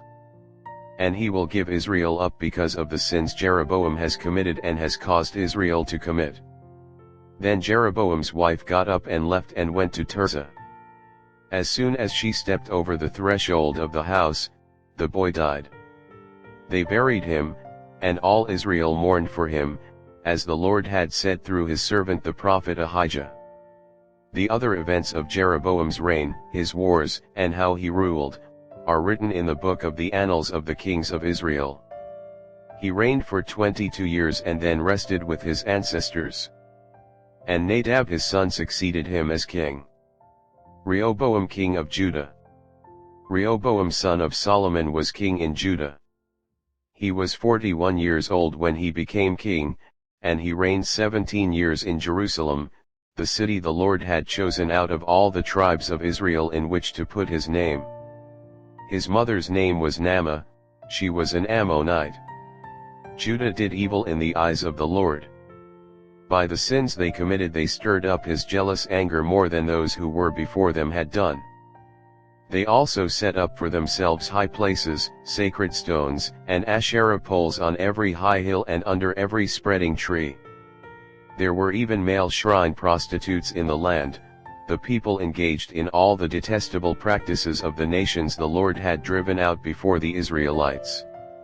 In the 5th year of King Rehoboam, Shishak king of Egypt attacked Jerusalem. He carried off the treasures of the temple of the Lord and the treasures of the royal palace. He took everything, including all the gold shields Solomon had made. So King Rehoboam made bronze shields to replace them and assigned these to the commanders of the guard on duty at the entrance to the royal palace. Whenever the king went to the Lord's temple, the guards bore the shields, and afterward they returned them to the guard room. As for the other events of Rehoboam's reign, and all he did, are they not written in the book of the annals of the kings of Judah? There was continual warfare between Rehoboam and Jeroboam. And Rehoboam rested with his ancestors and was buried with them in the city of David. His mother's name was Naamah, she was an Ammonite. And Abijah his son succeeded him as king. 1 Kings chapter 15. Abijah king of Judah. In the 18th year of the reign of Jeroboam son of Nebat, Abijah became king of Judah, and he reigned in Jerusalem 3 years. His mother's name was Maacah daughter of Abishalom. He committed all the sins his father had done before him, his heart was not fully devoted to the Lord his God, as the heart of David his forefather had been. Nevertheless, for David's sake the Lord his God gave him a lamp in Jerusalem by raising up a son to succeed him and by making Jerusalem strong. For David had done what was right in the eyes of the Lord and had not failed to keep any of the Lord's commands all the days of his life except in the case of Uriah the Hittite. There was war between Abijah and Jeroboam throughout Abijah's lifetime. As for the other events of Abijah's reign, and all he did, are they not written in the book of the annals of the kings of Judah? There was war between Abijah and Jeroboam. And Abijah rested with his ancestors and was buried in the city of David. And Asa his son succeeded him as king. Asa king of Judah. In the 20th year of Jeroboam king of Israel, Asa became king of Judah, and he reigned in Jerusalem 41 years. His grandmother's name was Maacah daughter of Abishalom. Asa did what was right in the eyes of the Lord, as his father David had done. He expelled the male shrine prostitutes from the land and got rid of all the idols his ancestors had made. He even deposed his grandmother Maacah from her position as queen mother, because she had made a repulsive image for the worship of Asherah. Asa cut it down and burned it in the Kidron Valley. Although he did not remove the high places, Asa's heart was fully committed to the Lord all his life. He brought into the temple of the Lord the silver and gold and the articles that he and his father had dedicated. There was war between Asa and Baasha king of Israel throughout their reigns. Baasha king of Israel went up against Judah and fortified Ramah to prevent anyone from leaving or entering the territory of Asa king of Judah. Asa then took all the silver and gold that was left in the treasuries of the Lord's temple and of his own palace. He entrusted it to his officials and sent them to Ben-Hadad son of Taberman, the son of Hezion, the king of Aram, who was ruling in Damascus. "Let there be a treaty between me and you," he said, "as there was between my father and your father. See, I am sending you a gift of silver and gold. Now break your treaty with Baasha king of Israel so he will withdraw from me." Ben-Hadad agreed with King Asa and sent the commanders of his forces against the towns of Israel. He conquered Ijon, Dan, Abel Beth-Maacah and all Kinnereth in addition to Naphtali. When Baasha heard this, he stopped building Ramah and withdrew to Tirzah. Then King Asa issued an order to all Judah, no one was exempt, and they carried away from Ramah the stones and timber Baasha had been using there. With them King Asa built up Geba in Benjamin, and also Mizpah. As for all the other events of Asa's reign, all his achievements, all he did and the cities he built, are they not written in the book of the annals of the kings of Judah? In his old age, however, his feet became diseased. Then Asa rested with his ancestors and was buried with them in the city of his father David. And Jehoshaphat his son succeeded him as king. Nadab king of Israel. Nadab son of Jeroboam became king of Israel in the 2nd year of Asa king of Judah, and he reigned over Israel 2 years. He did evil in the eyes of the Lord, following the ways of his father and committing the same sin his father had caused Israel to commit. Baasha son of Ahijah from the tribe of Issachar plotted against him, and he struck him down at Gibbethon, a Philistine town, while Nadab and all Israel were besieging it. Baasha killed Nadab in the 3rd year of Asa king of Judah and succeeded him as king. As soon as he began to reign, he killed Jeroboam's whole family. He did not leave Jeroboam anyone that breathed, but destroyed them all, according to the word of the Lord given through his servant Ahijah the Shilonite. This happened because of the sins Jeroboam had committed and had caused Israel to commit, and because he aroused the anger of the Lord, the God of Israel.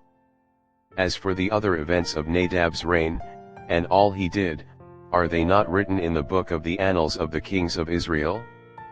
There was war between Asa and Baasha king of Israel throughout their reigns. Baasha king of Israel. In the 3rd year of Asa king of Judah, Baasha son of Ahijah became king of all Israel in Tirzah, and he reigned 24 years. He did evil in the eyes of the Lord, following the ways of Jeroboam and committing the same sin Jeroboam had caused Israel to commit. 1 Kings chapter 16. Then the word of the Lord came to Jehu son of Hanani concerning Baasha, "I lifted you up from the dust and appointed you ruler over my people Israel, but you followed the ways of Jeroboam and caused my people Israel to sin and to arouse my anger by their sins. So I am about to wipe out Baasha and his house, and I will make your house like that of Jeroboam son of Nebat.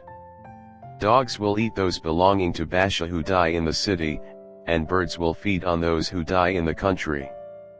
As for the other events of Baasha's reign, what he did and his achievements, are they not written in the book of the annals of the kings of Israel? Baasha rested with his ancestors and was buried in Tirzah. And Elah his son succeeded him as king.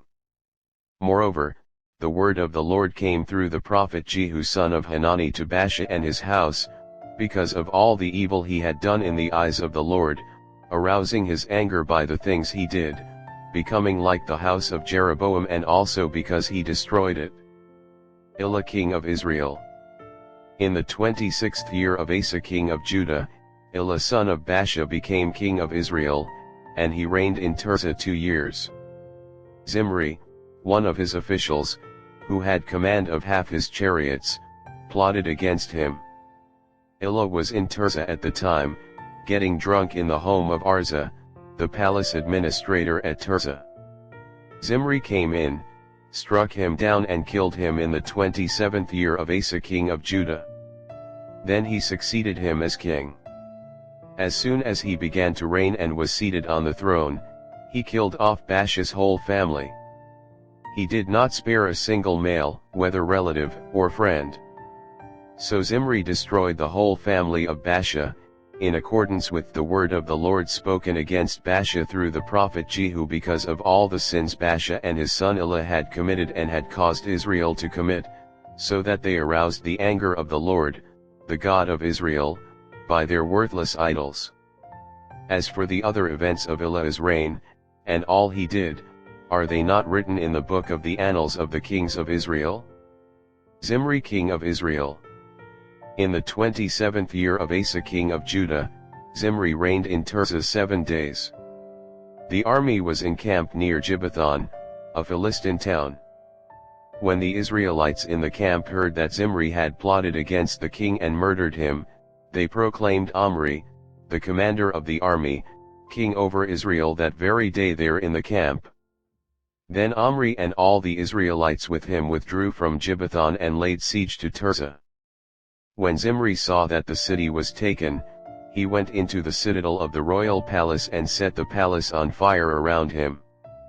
So he died, because of the sins he had committed, doing evil in the eyes of the Lord and following the ways of Jeroboam and committing the same sin Jeroboam had caused Israel to commit.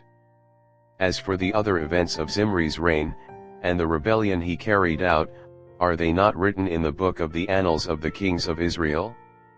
Omri king of Israel.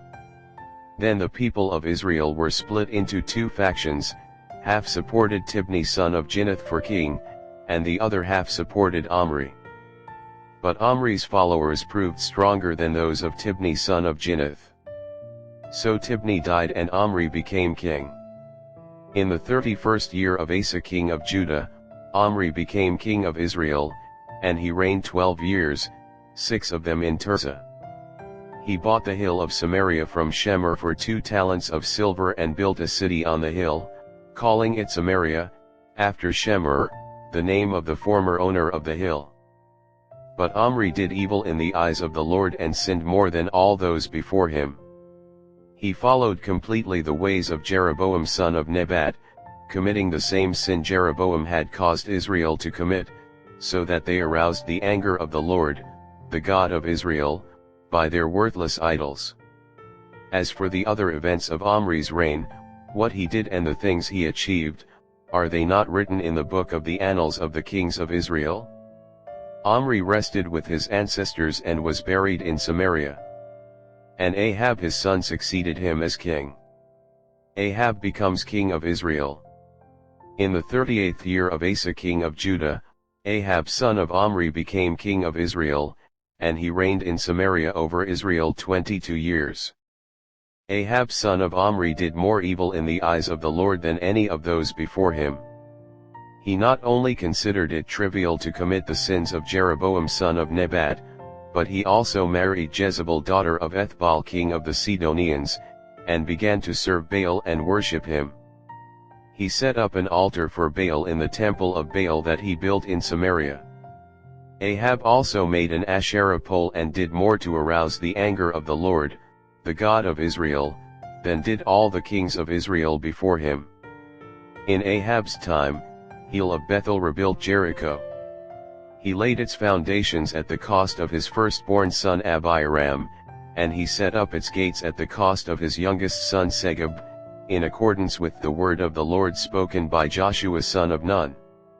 1 Kings chapter 17. Elijah announces a great drought. Now Elijah the Tishbite, from Tishbe in Gilead, said to Ahab, As the Lord, the God of Israel, lives, whom I serve, there will be neither dew nor rain in the next few years except at my word. Elijah fed by ravens. Then the word of the Lord came to Elijah, Leave here, turn eastward, and hide in the Kerith ravine, east of the Jordan. You will drink from the brook, and I have directed the ravens to supply you with food there. So he did what the Lord had told him. He went to the Kerith ravine, east of the Jordan, and stayed there. The ravens brought him bread and meat in the morning and bread and meat in the evening, and he drank from the brook.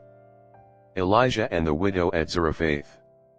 Some time later the brook dried up because there had been no rain in the land.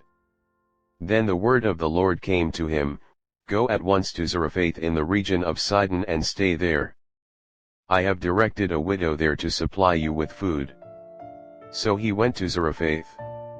When he came to the town gate, a widow was there gathering sticks. He called to her and asked, Would you bring me a little water in a jar so I may have a drink? As she was going to get it, he called, And bring me, please, a piece of bread.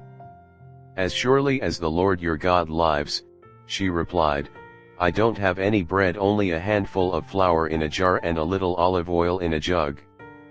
I am gathering a few sticks to take home and make a meal for myself and my son, that we may eat it and die. Elijah said to her, Don't be afraid. Go home and do as you have said. But first make a small loaf of bread for me from what you have and bring it to me, and then make something for yourself and your son. For this is what the Lord, the God of Israel, says, The jar of flour will not be used up and the jug of oil will not run dry until the day the Lord sends rain on the land. She went away and did as Elijah had told her. So there was food every day for Elijah and for the woman and her family. For the jar of flour was not used up and the jug of oil did not run dry, in keeping with the word of the Lord spoken by Elijah. Some time later the son of the woman who owned the house became ill. He grew worse, and finally stopped breathing. She said to Elijah, What do you have against me, man of God? Did you come to remind me of my sin and kill my son? Give me your son, Elijah replied. He took him from her arms, carried him to the upper room where he was staying, and laid him on his bed. Then he cried out to the Lord, Lord my God, have you brought tragedy even on this widow I am staying with, by causing her son to die? Then he stretched himself out on the boy 3 times and cried out to the Lord, Lord my God, let this boy's life return to him. The Lord heard Elijah's cry, and the boy's life returned to him, and he lived.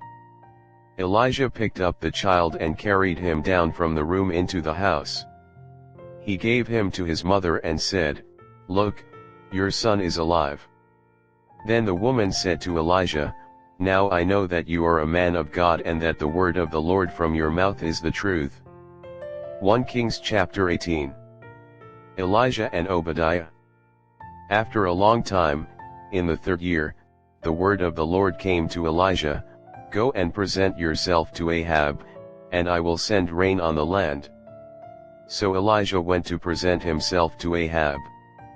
Now the famine was severe in Samaria, and Ahab had summoned Obadiah, his palace administrator.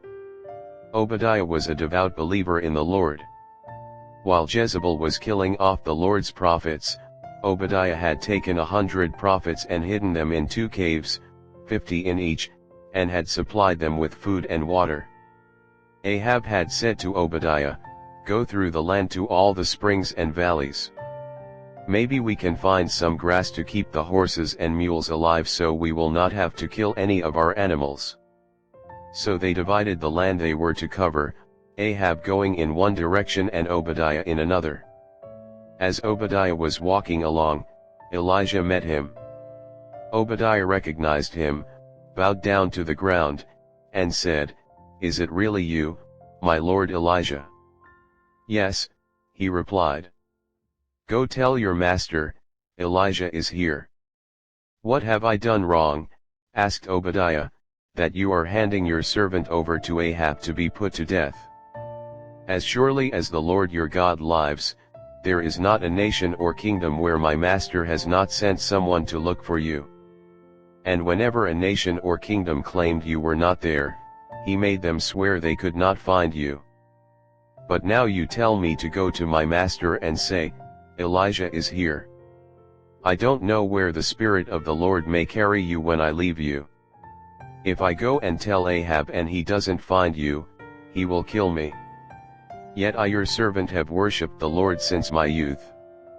Haven't you heard, my lord, what I did while Jezebel was killing the prophets of the Lord? I hid 100 of the Lord's prophets in 2 caves, 50 in each, and supplied them with food and water. And now you tell me to go to my master and say, Elijah is here. He will kill me." Elijah said, "As the Lord Almighty lives, whom I serve, I will surely present myself to Ahab today." Elijah on Mount Carmel. So Obadiah went to meet Ahab and told him, and Ahab went to meet Elijah. When he saw Elijah, he said to him, "Is that you, you troubler of Israel?" "I have not made trouble for Israel," Elijah replied. "But you and your father's family have. You have abandoned the Lord's commands and have followed the Baals. Now summon the people from all over Israel to meet me on Mount Carmel.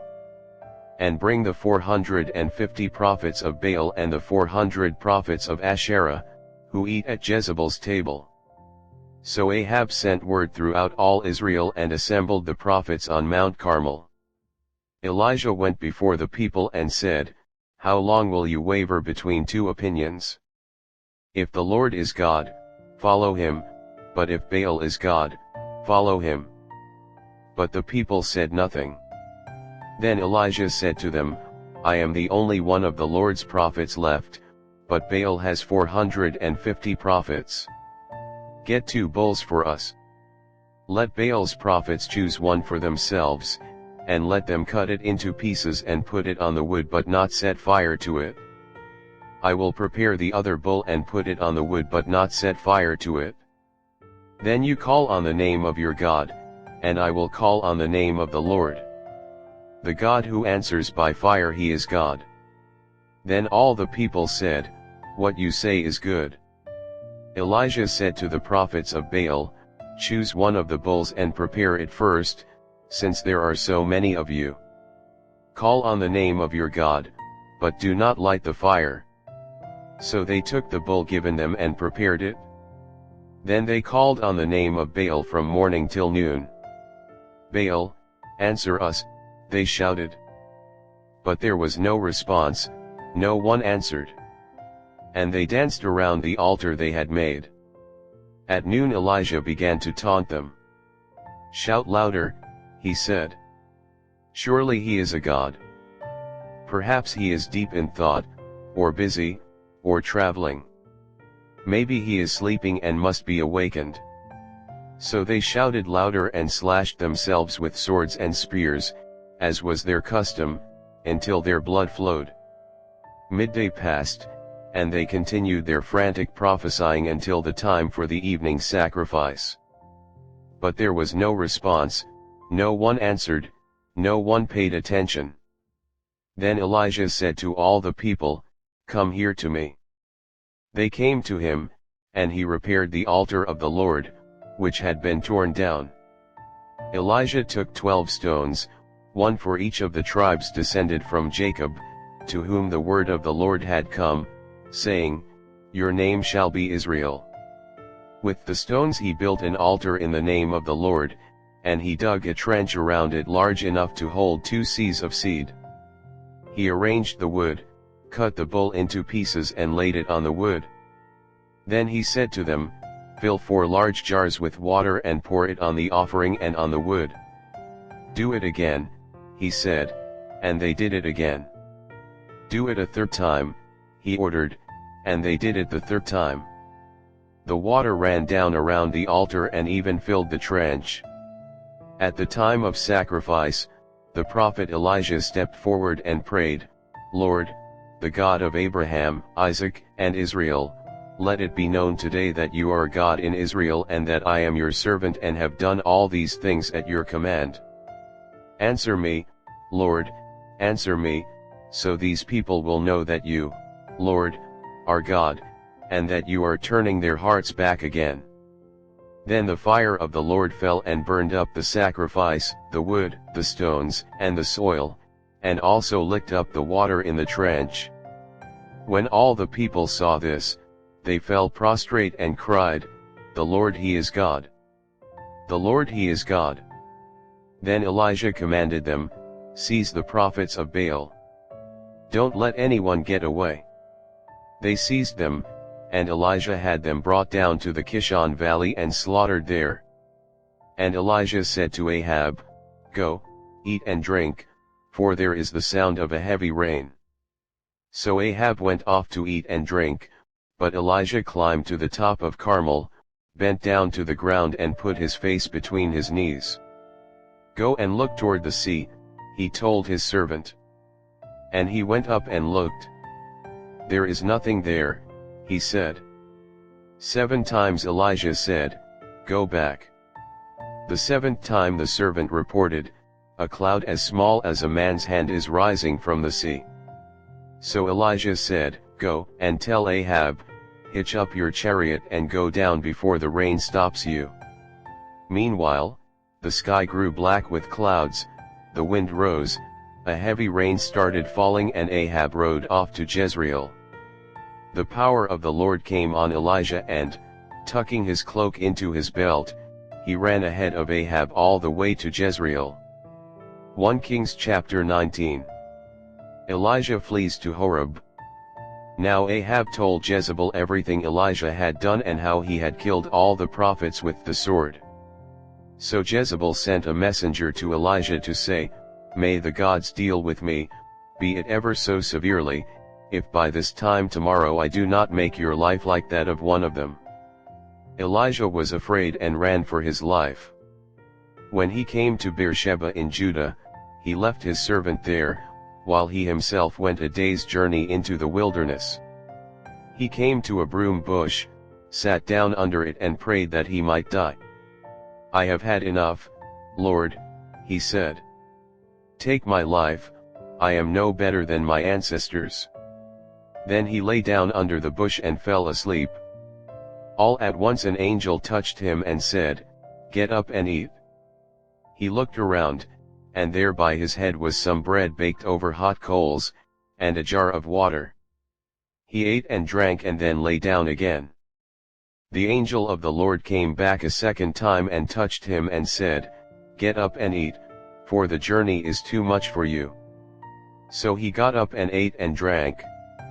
Strengthened by that food, he traveled 40 days and 40 nights until he reached Horeb, the mountain of God. There he went into a cave and spent the night.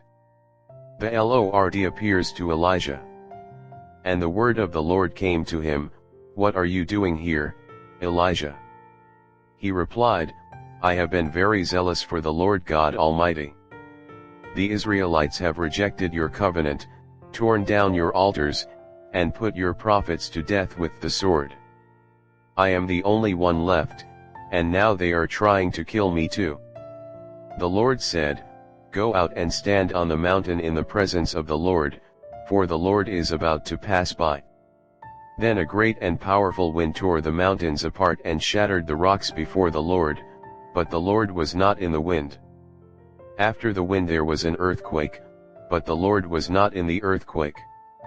After the earthquake came a fire, but the Lord was not in the fire. And after the fire came a gentle whisper.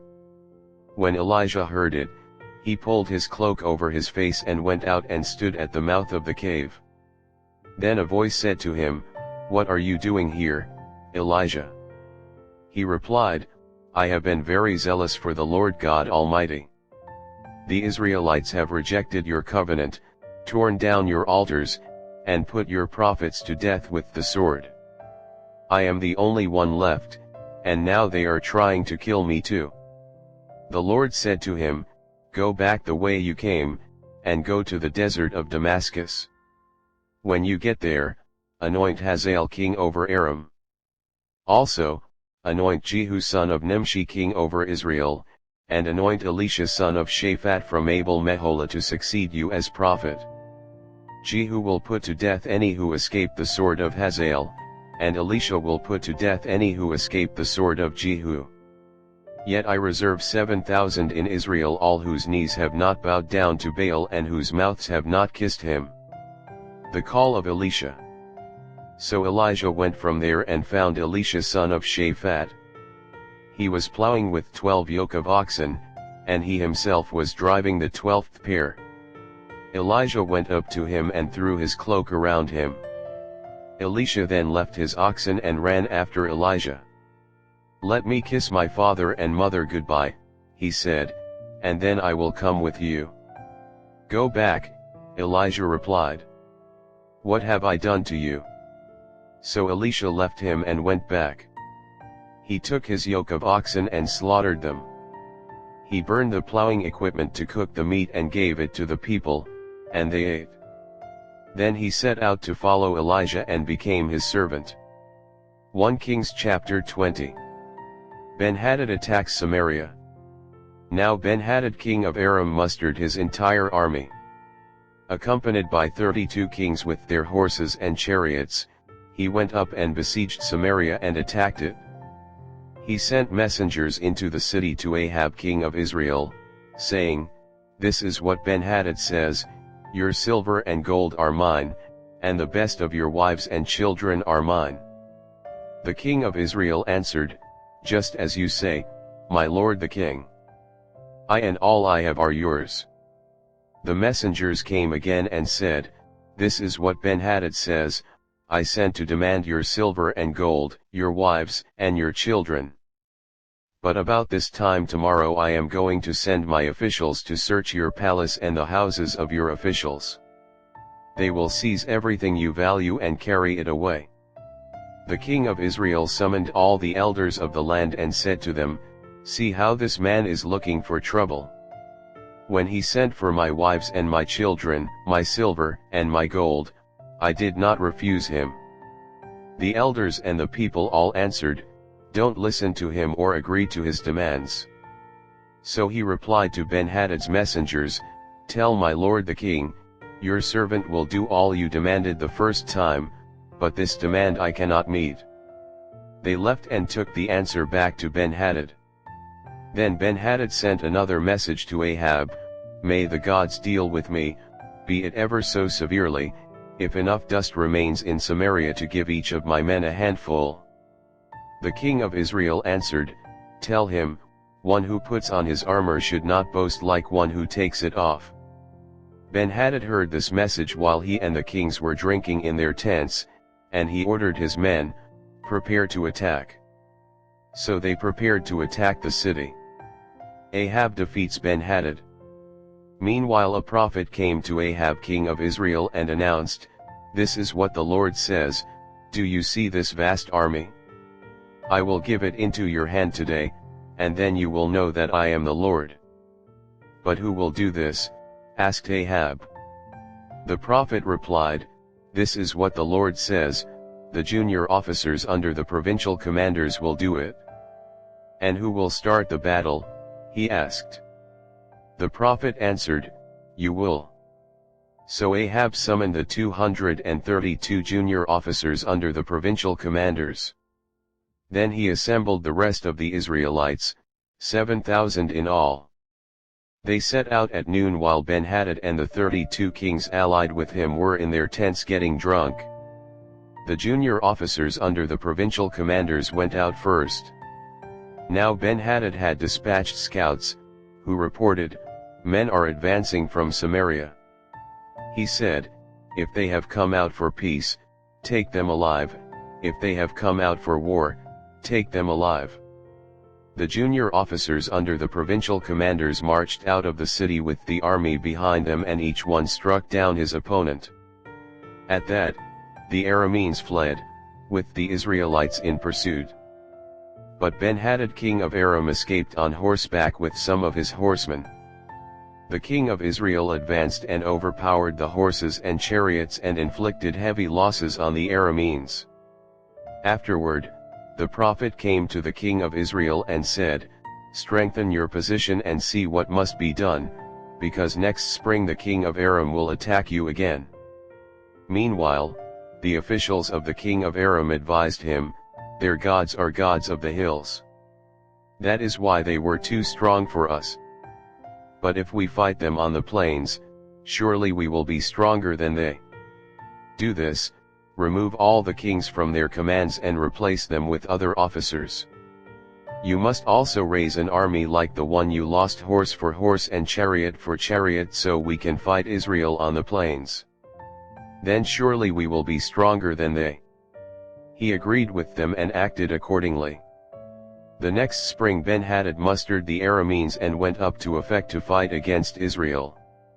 When the Israelites were also mustered and given provisions, they marched out to meet them. The Israelites camped opposite them like two small flocks of goats, while the Arameans covered the countryside. The man of God came up and told the king of Israel, "This is what the Lord says, because the Arameans think the Lord is a God of the hills and not a God of the valleys, I will deliver this vast army into your hands, and you will know that I am the Lord." For 7 days they camped opposite each other, and on the 7th day the battle was joined. The Israelites inflicted 100,000 casualties on the Aramean foot soldiers in one day. The rest of them escaped to the city of Aphek, where the wall collapsed on 27,000 of them. And Ben-Hadad fled to the city and hid in an inner room. His officials said to him, "Look, we have heard that the kings of Israel are merciful. Let us go to the king of Israel with sackcloth around our waists and ropes around our heads. Perhaps he will spare your life." Wearing sackcloth around their waists and ropes around their heads, they went to the king of Israel and said, "Your servant Ben-Hadad says, please let me live." The king answered, "Is he still alive? He is my brother." The men took this as a good sign and were quick to pick up his word. "Yes, your brother Ben-Hadad," they said. "Go and get him," the king said. When Ben-Hadad came out, Ahab had him come up into his chariot. "I will return the cities my father took from your father," Ben-Hadad offered. "You may set up your own market areas in Damascus, as my father did in Samaria." Ahab said, "On the basis of a treaty I will set you free." So he made a treaty with him, and let him go. A prophet condemns Ahab. By the word of the Lord, one of the company of the prophets said to his companion, "Strike me with your weapon," but he refused. So the prophet said, "Because you have not obeyed the Lord, as soon as you leave me a lion will kill you." And after the man went away, a lion found him and killed him. The prophet found another man and said, "Strike me, please." So the man struck him and wounded him. Then the prophet went and stood by the road waiting for the king. He disguised himself with his headband down over his eyes. As the king passed by, the prophet called out to him, "Your servant went into the thick of the battle, and someone came to me with a captive and said, 'Guard this man. If he is missing, it will be your life for his life, or you must pay a talent of silver.'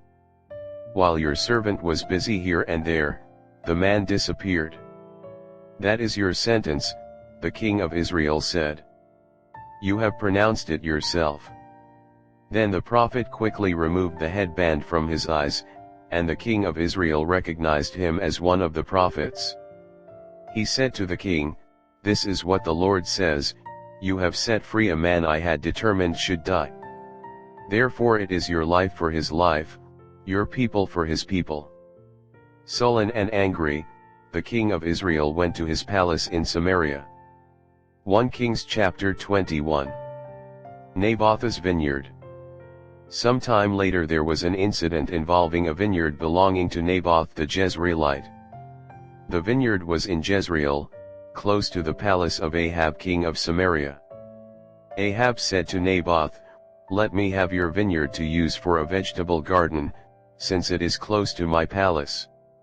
In exchange I will give you a better vineyard, or, if you prefer, I will pay you whatever it is worth." But Naboth replied, "The Lord forbid that I should give you the inheritance of my ancestors." So Ahab went home, sullen and angry because Naboth the Jezreelite had said, "I will not give you the inheritance of my ancestors." He lay on his bed sulking and refused to eat. His wife Jezebel came in and asked him, "Why are you so sullen? Why won't you eat?" He answered her, "Because I said to Naboth the Jezreelite, 'Sell me your vineyard, or if you prefer, I will give you another vineyard in its place.' But he said, 'I will not give you my vineyard.'" Jezebel his wife said, "Is this how you act as king over Israel? Get up and eat. Cheer up. I'll get you the vineyard of Naboth the Jezreelite." So she wrote letters in Ahab's name, placed his seal on them, and sent them to the elders and nobles who lived in Naboth's city with him. In those letters she wrote, "Proclaim a day of fasting and seat Naboth in a prominent place among the people. But seat 2 scoundrels opposite him and have them bring charges that he has cursed both God and the king. Then take him out and stone him to death." So the elders and nobles who lived in Naboth's city did as Jezebel directed in the letters she had written to them. They proclaimed a fast and seated Naboth in a prominent place among the people. Then 2 scoundrels came and sat opposite him and brought charges against Naboth before the people, saying, "Naboth has cursed both God and the king." So they took him outside the city and stoned him to death. Then they sent word to Jezebel, "Naboth has been stoned to death." As soon as Jezebel heard that Naboth had been stoned to death, she said to Ahab, "Get up and take possession of the vineyard of Naboth the Jezreelite that he refused to sell you. He is no longer alive, but dead." When Ahab heard that Naboth was dead, he got up and went down to take possession of Naboth's vineyard. Then the word of the Lord came to Elijah the Tishbite, "Go down to meet Ahab king of Israel, who rules in Samaria. He is now in Naboth's vineyard, where he has gone to take possession of it. Say to him, 'This is what the Lord says, have you not murdered a man and seized his property?' Then say to him, 'This is what the Lord says, in the place where dogs licked up Naboth's blood, dogs will lick up your blood, yes, yours.'" Ahab said to Elijah, "So you have found me, my enemy." "I have found you," he answered, "because you have sold yourself to do evil in the eyes of the Lord. He says, 'I am going to bring disaster on you. I will wipe out your descendants and cut off from Ahab every last male in Israel, slave or free. I will make your house like that of Jeroboam son of Nebat and that of Baasha son of Ahijah, because you have aroused my anger and have caused Israel to sin.'" And also concerning Jezebel the Lord says, "Dogs will devour Jezebel by the wall of Jezreel. Dogs will eat those belonging to Ahab who die in the city, and the birds will feed on those who die in the country." There was never anyone like Ahab, who sold himself to do evil in the eyes of the Lord, urged on by Jezebel his wife. He behaved in the vilest manner by going after idols, like the Amorites the Lord drove out before Israel. When Ahab heard these words, he tore his clothes, put on sackcloth and fasted. He lay in sackcloth and went around meekly. Then the word of the Lord came to Elijah the Tishbite, "Have you noticed how Ahab has humbled himself before me? Because he has humbled himself, I will not bring this disaster in his day, but I will bring it on his house in the days of his son." 1 Kings chapter 22. Micaiah prophesies against Ahab. For 3 years there was no war between Aram and Israel. But in the 3rd year Jehoshaphat king of Judah went down to see the king of Israel. The king of Israel had said to his officials, "Don't you know that Ramoth-Gilead belongs to us, and yet we are doing nothing to retake it from the king of Aram?" So he asked Jehoshaphat, "Will you go with me to fight against Ramoth-Gilead?" Jehoshaphat replied to the king of Israel, "I am as you are, my people as your people, my horses as your horses." But Jehoshaphat also said to the king of Israel, "First seek the counsel of the Lord." So the king of Israel brought together the prophets, about 400 men, and asked them, "Shall I go to war against Ramoth-Gilead, or shall I refrain?" "Go," they answered, "for the Lord will give it into the king's hand." But Jehoshaphat asked, "Is there no longer a prophet of the Lord here whom we can inquire of?"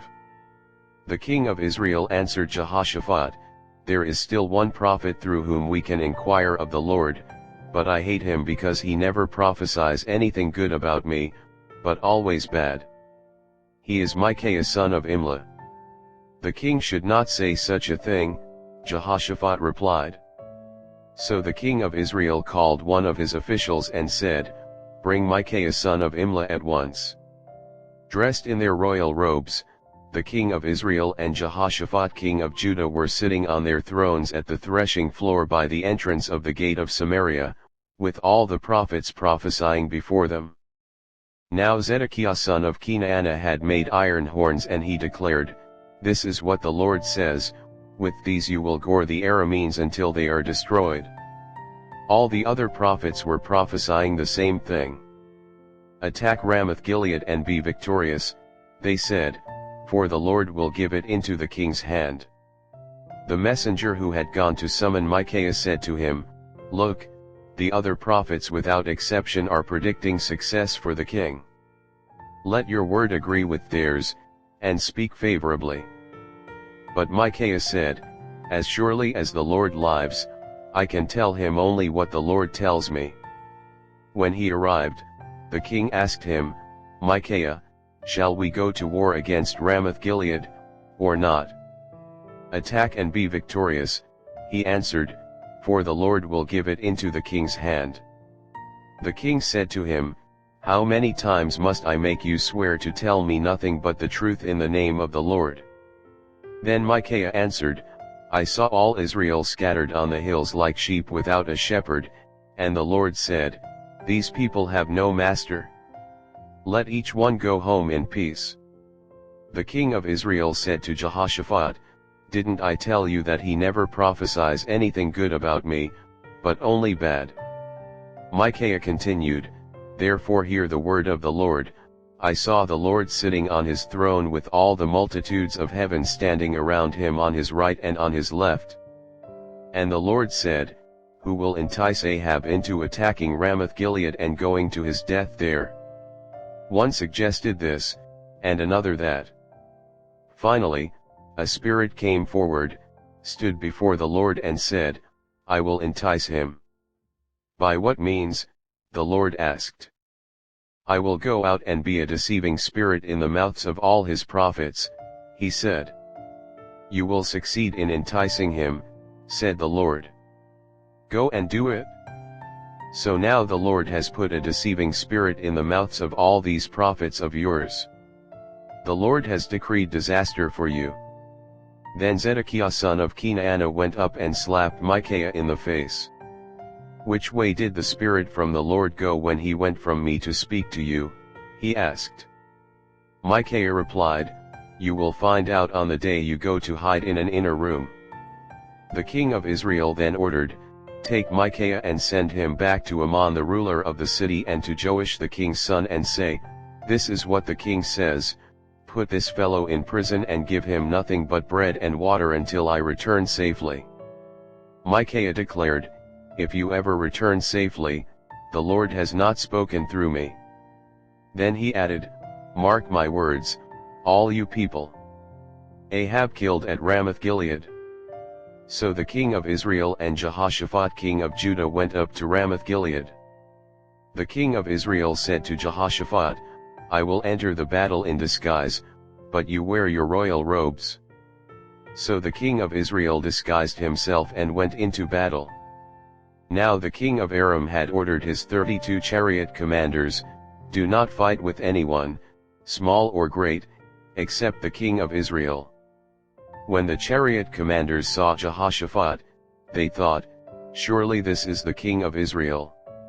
So they turned to attack him, but when Jehoshaphat cried out, the chariot commanders saw that he was not the king of Israel and stopped pursuing him. But someone drew his bow at random and hit the king of Israel between the sections of his armor. The king told his chariot driver, wheel around and get me out of the fighting. I've been wounded. All day long the battle raged, and the king was propped up in his chariot facing the Arameans.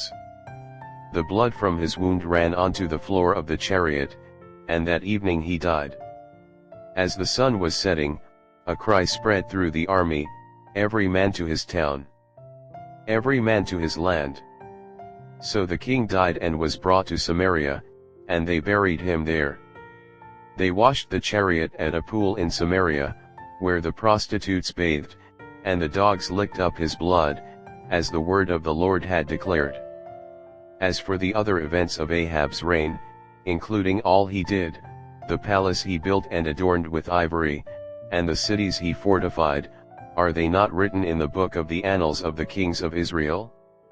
Ahab rested with his ancestors, and Ahaziah his son succeeded him as king. Jehoshaphat king of Judah. Jehoshaphat son of Asa became king of Judah in the 4th year of Ahab king of Israel. Jehoshaphat was 35 years old when he became king, and he reigned in Jerusalem 25 years. His mother's name was Azubah daughter of Shilhi. In everything he followed the ways of his father Asa and did not stray from them, he did what was right in the eyes of the Lord. The high places, however, were not removed, and the people continued to offer sacrifices and burn incense there. Jehoshaphat was also at peace with the king of Israel. As for the other events of Jehoshaphat's reign, the things he achieved and his military exploits, are they not written in the book of the annals of the kings of Judah? He rid the land of the rest of the male shrine prostitutes who remained there even after the reign of his father Asa. There was then no king in Edom, a provincial governor ruled. Now Jehoshaphat built a fleet of trading ships to go to Ophir for gold, but they never set sail. They were wrecked at Ezion-Geber. At that time Ahaziah son of Ahab said to Jehoshaphat, let my men sail with yours, but Jehoshaphat refused. Then Jehoshaphat rested with his ancestors and was buried with them in the city of David his father. And Jehoram his son succeeded him as king. Ahaziah king of Israel. Ahaziah son of Ahab became king of Israel in Samaria in the 17th year of Jehoshaphat king of Judah, and he reigned over Israel 2 years. He did evil in the eyes of the Lord, because he followed the ways of his father and mother and of Jeroboam son of Nebat, who caused Israel to sin. He served and worshipped Baal and aroused the anger of the Lord, the God of Israel, just as his father had done.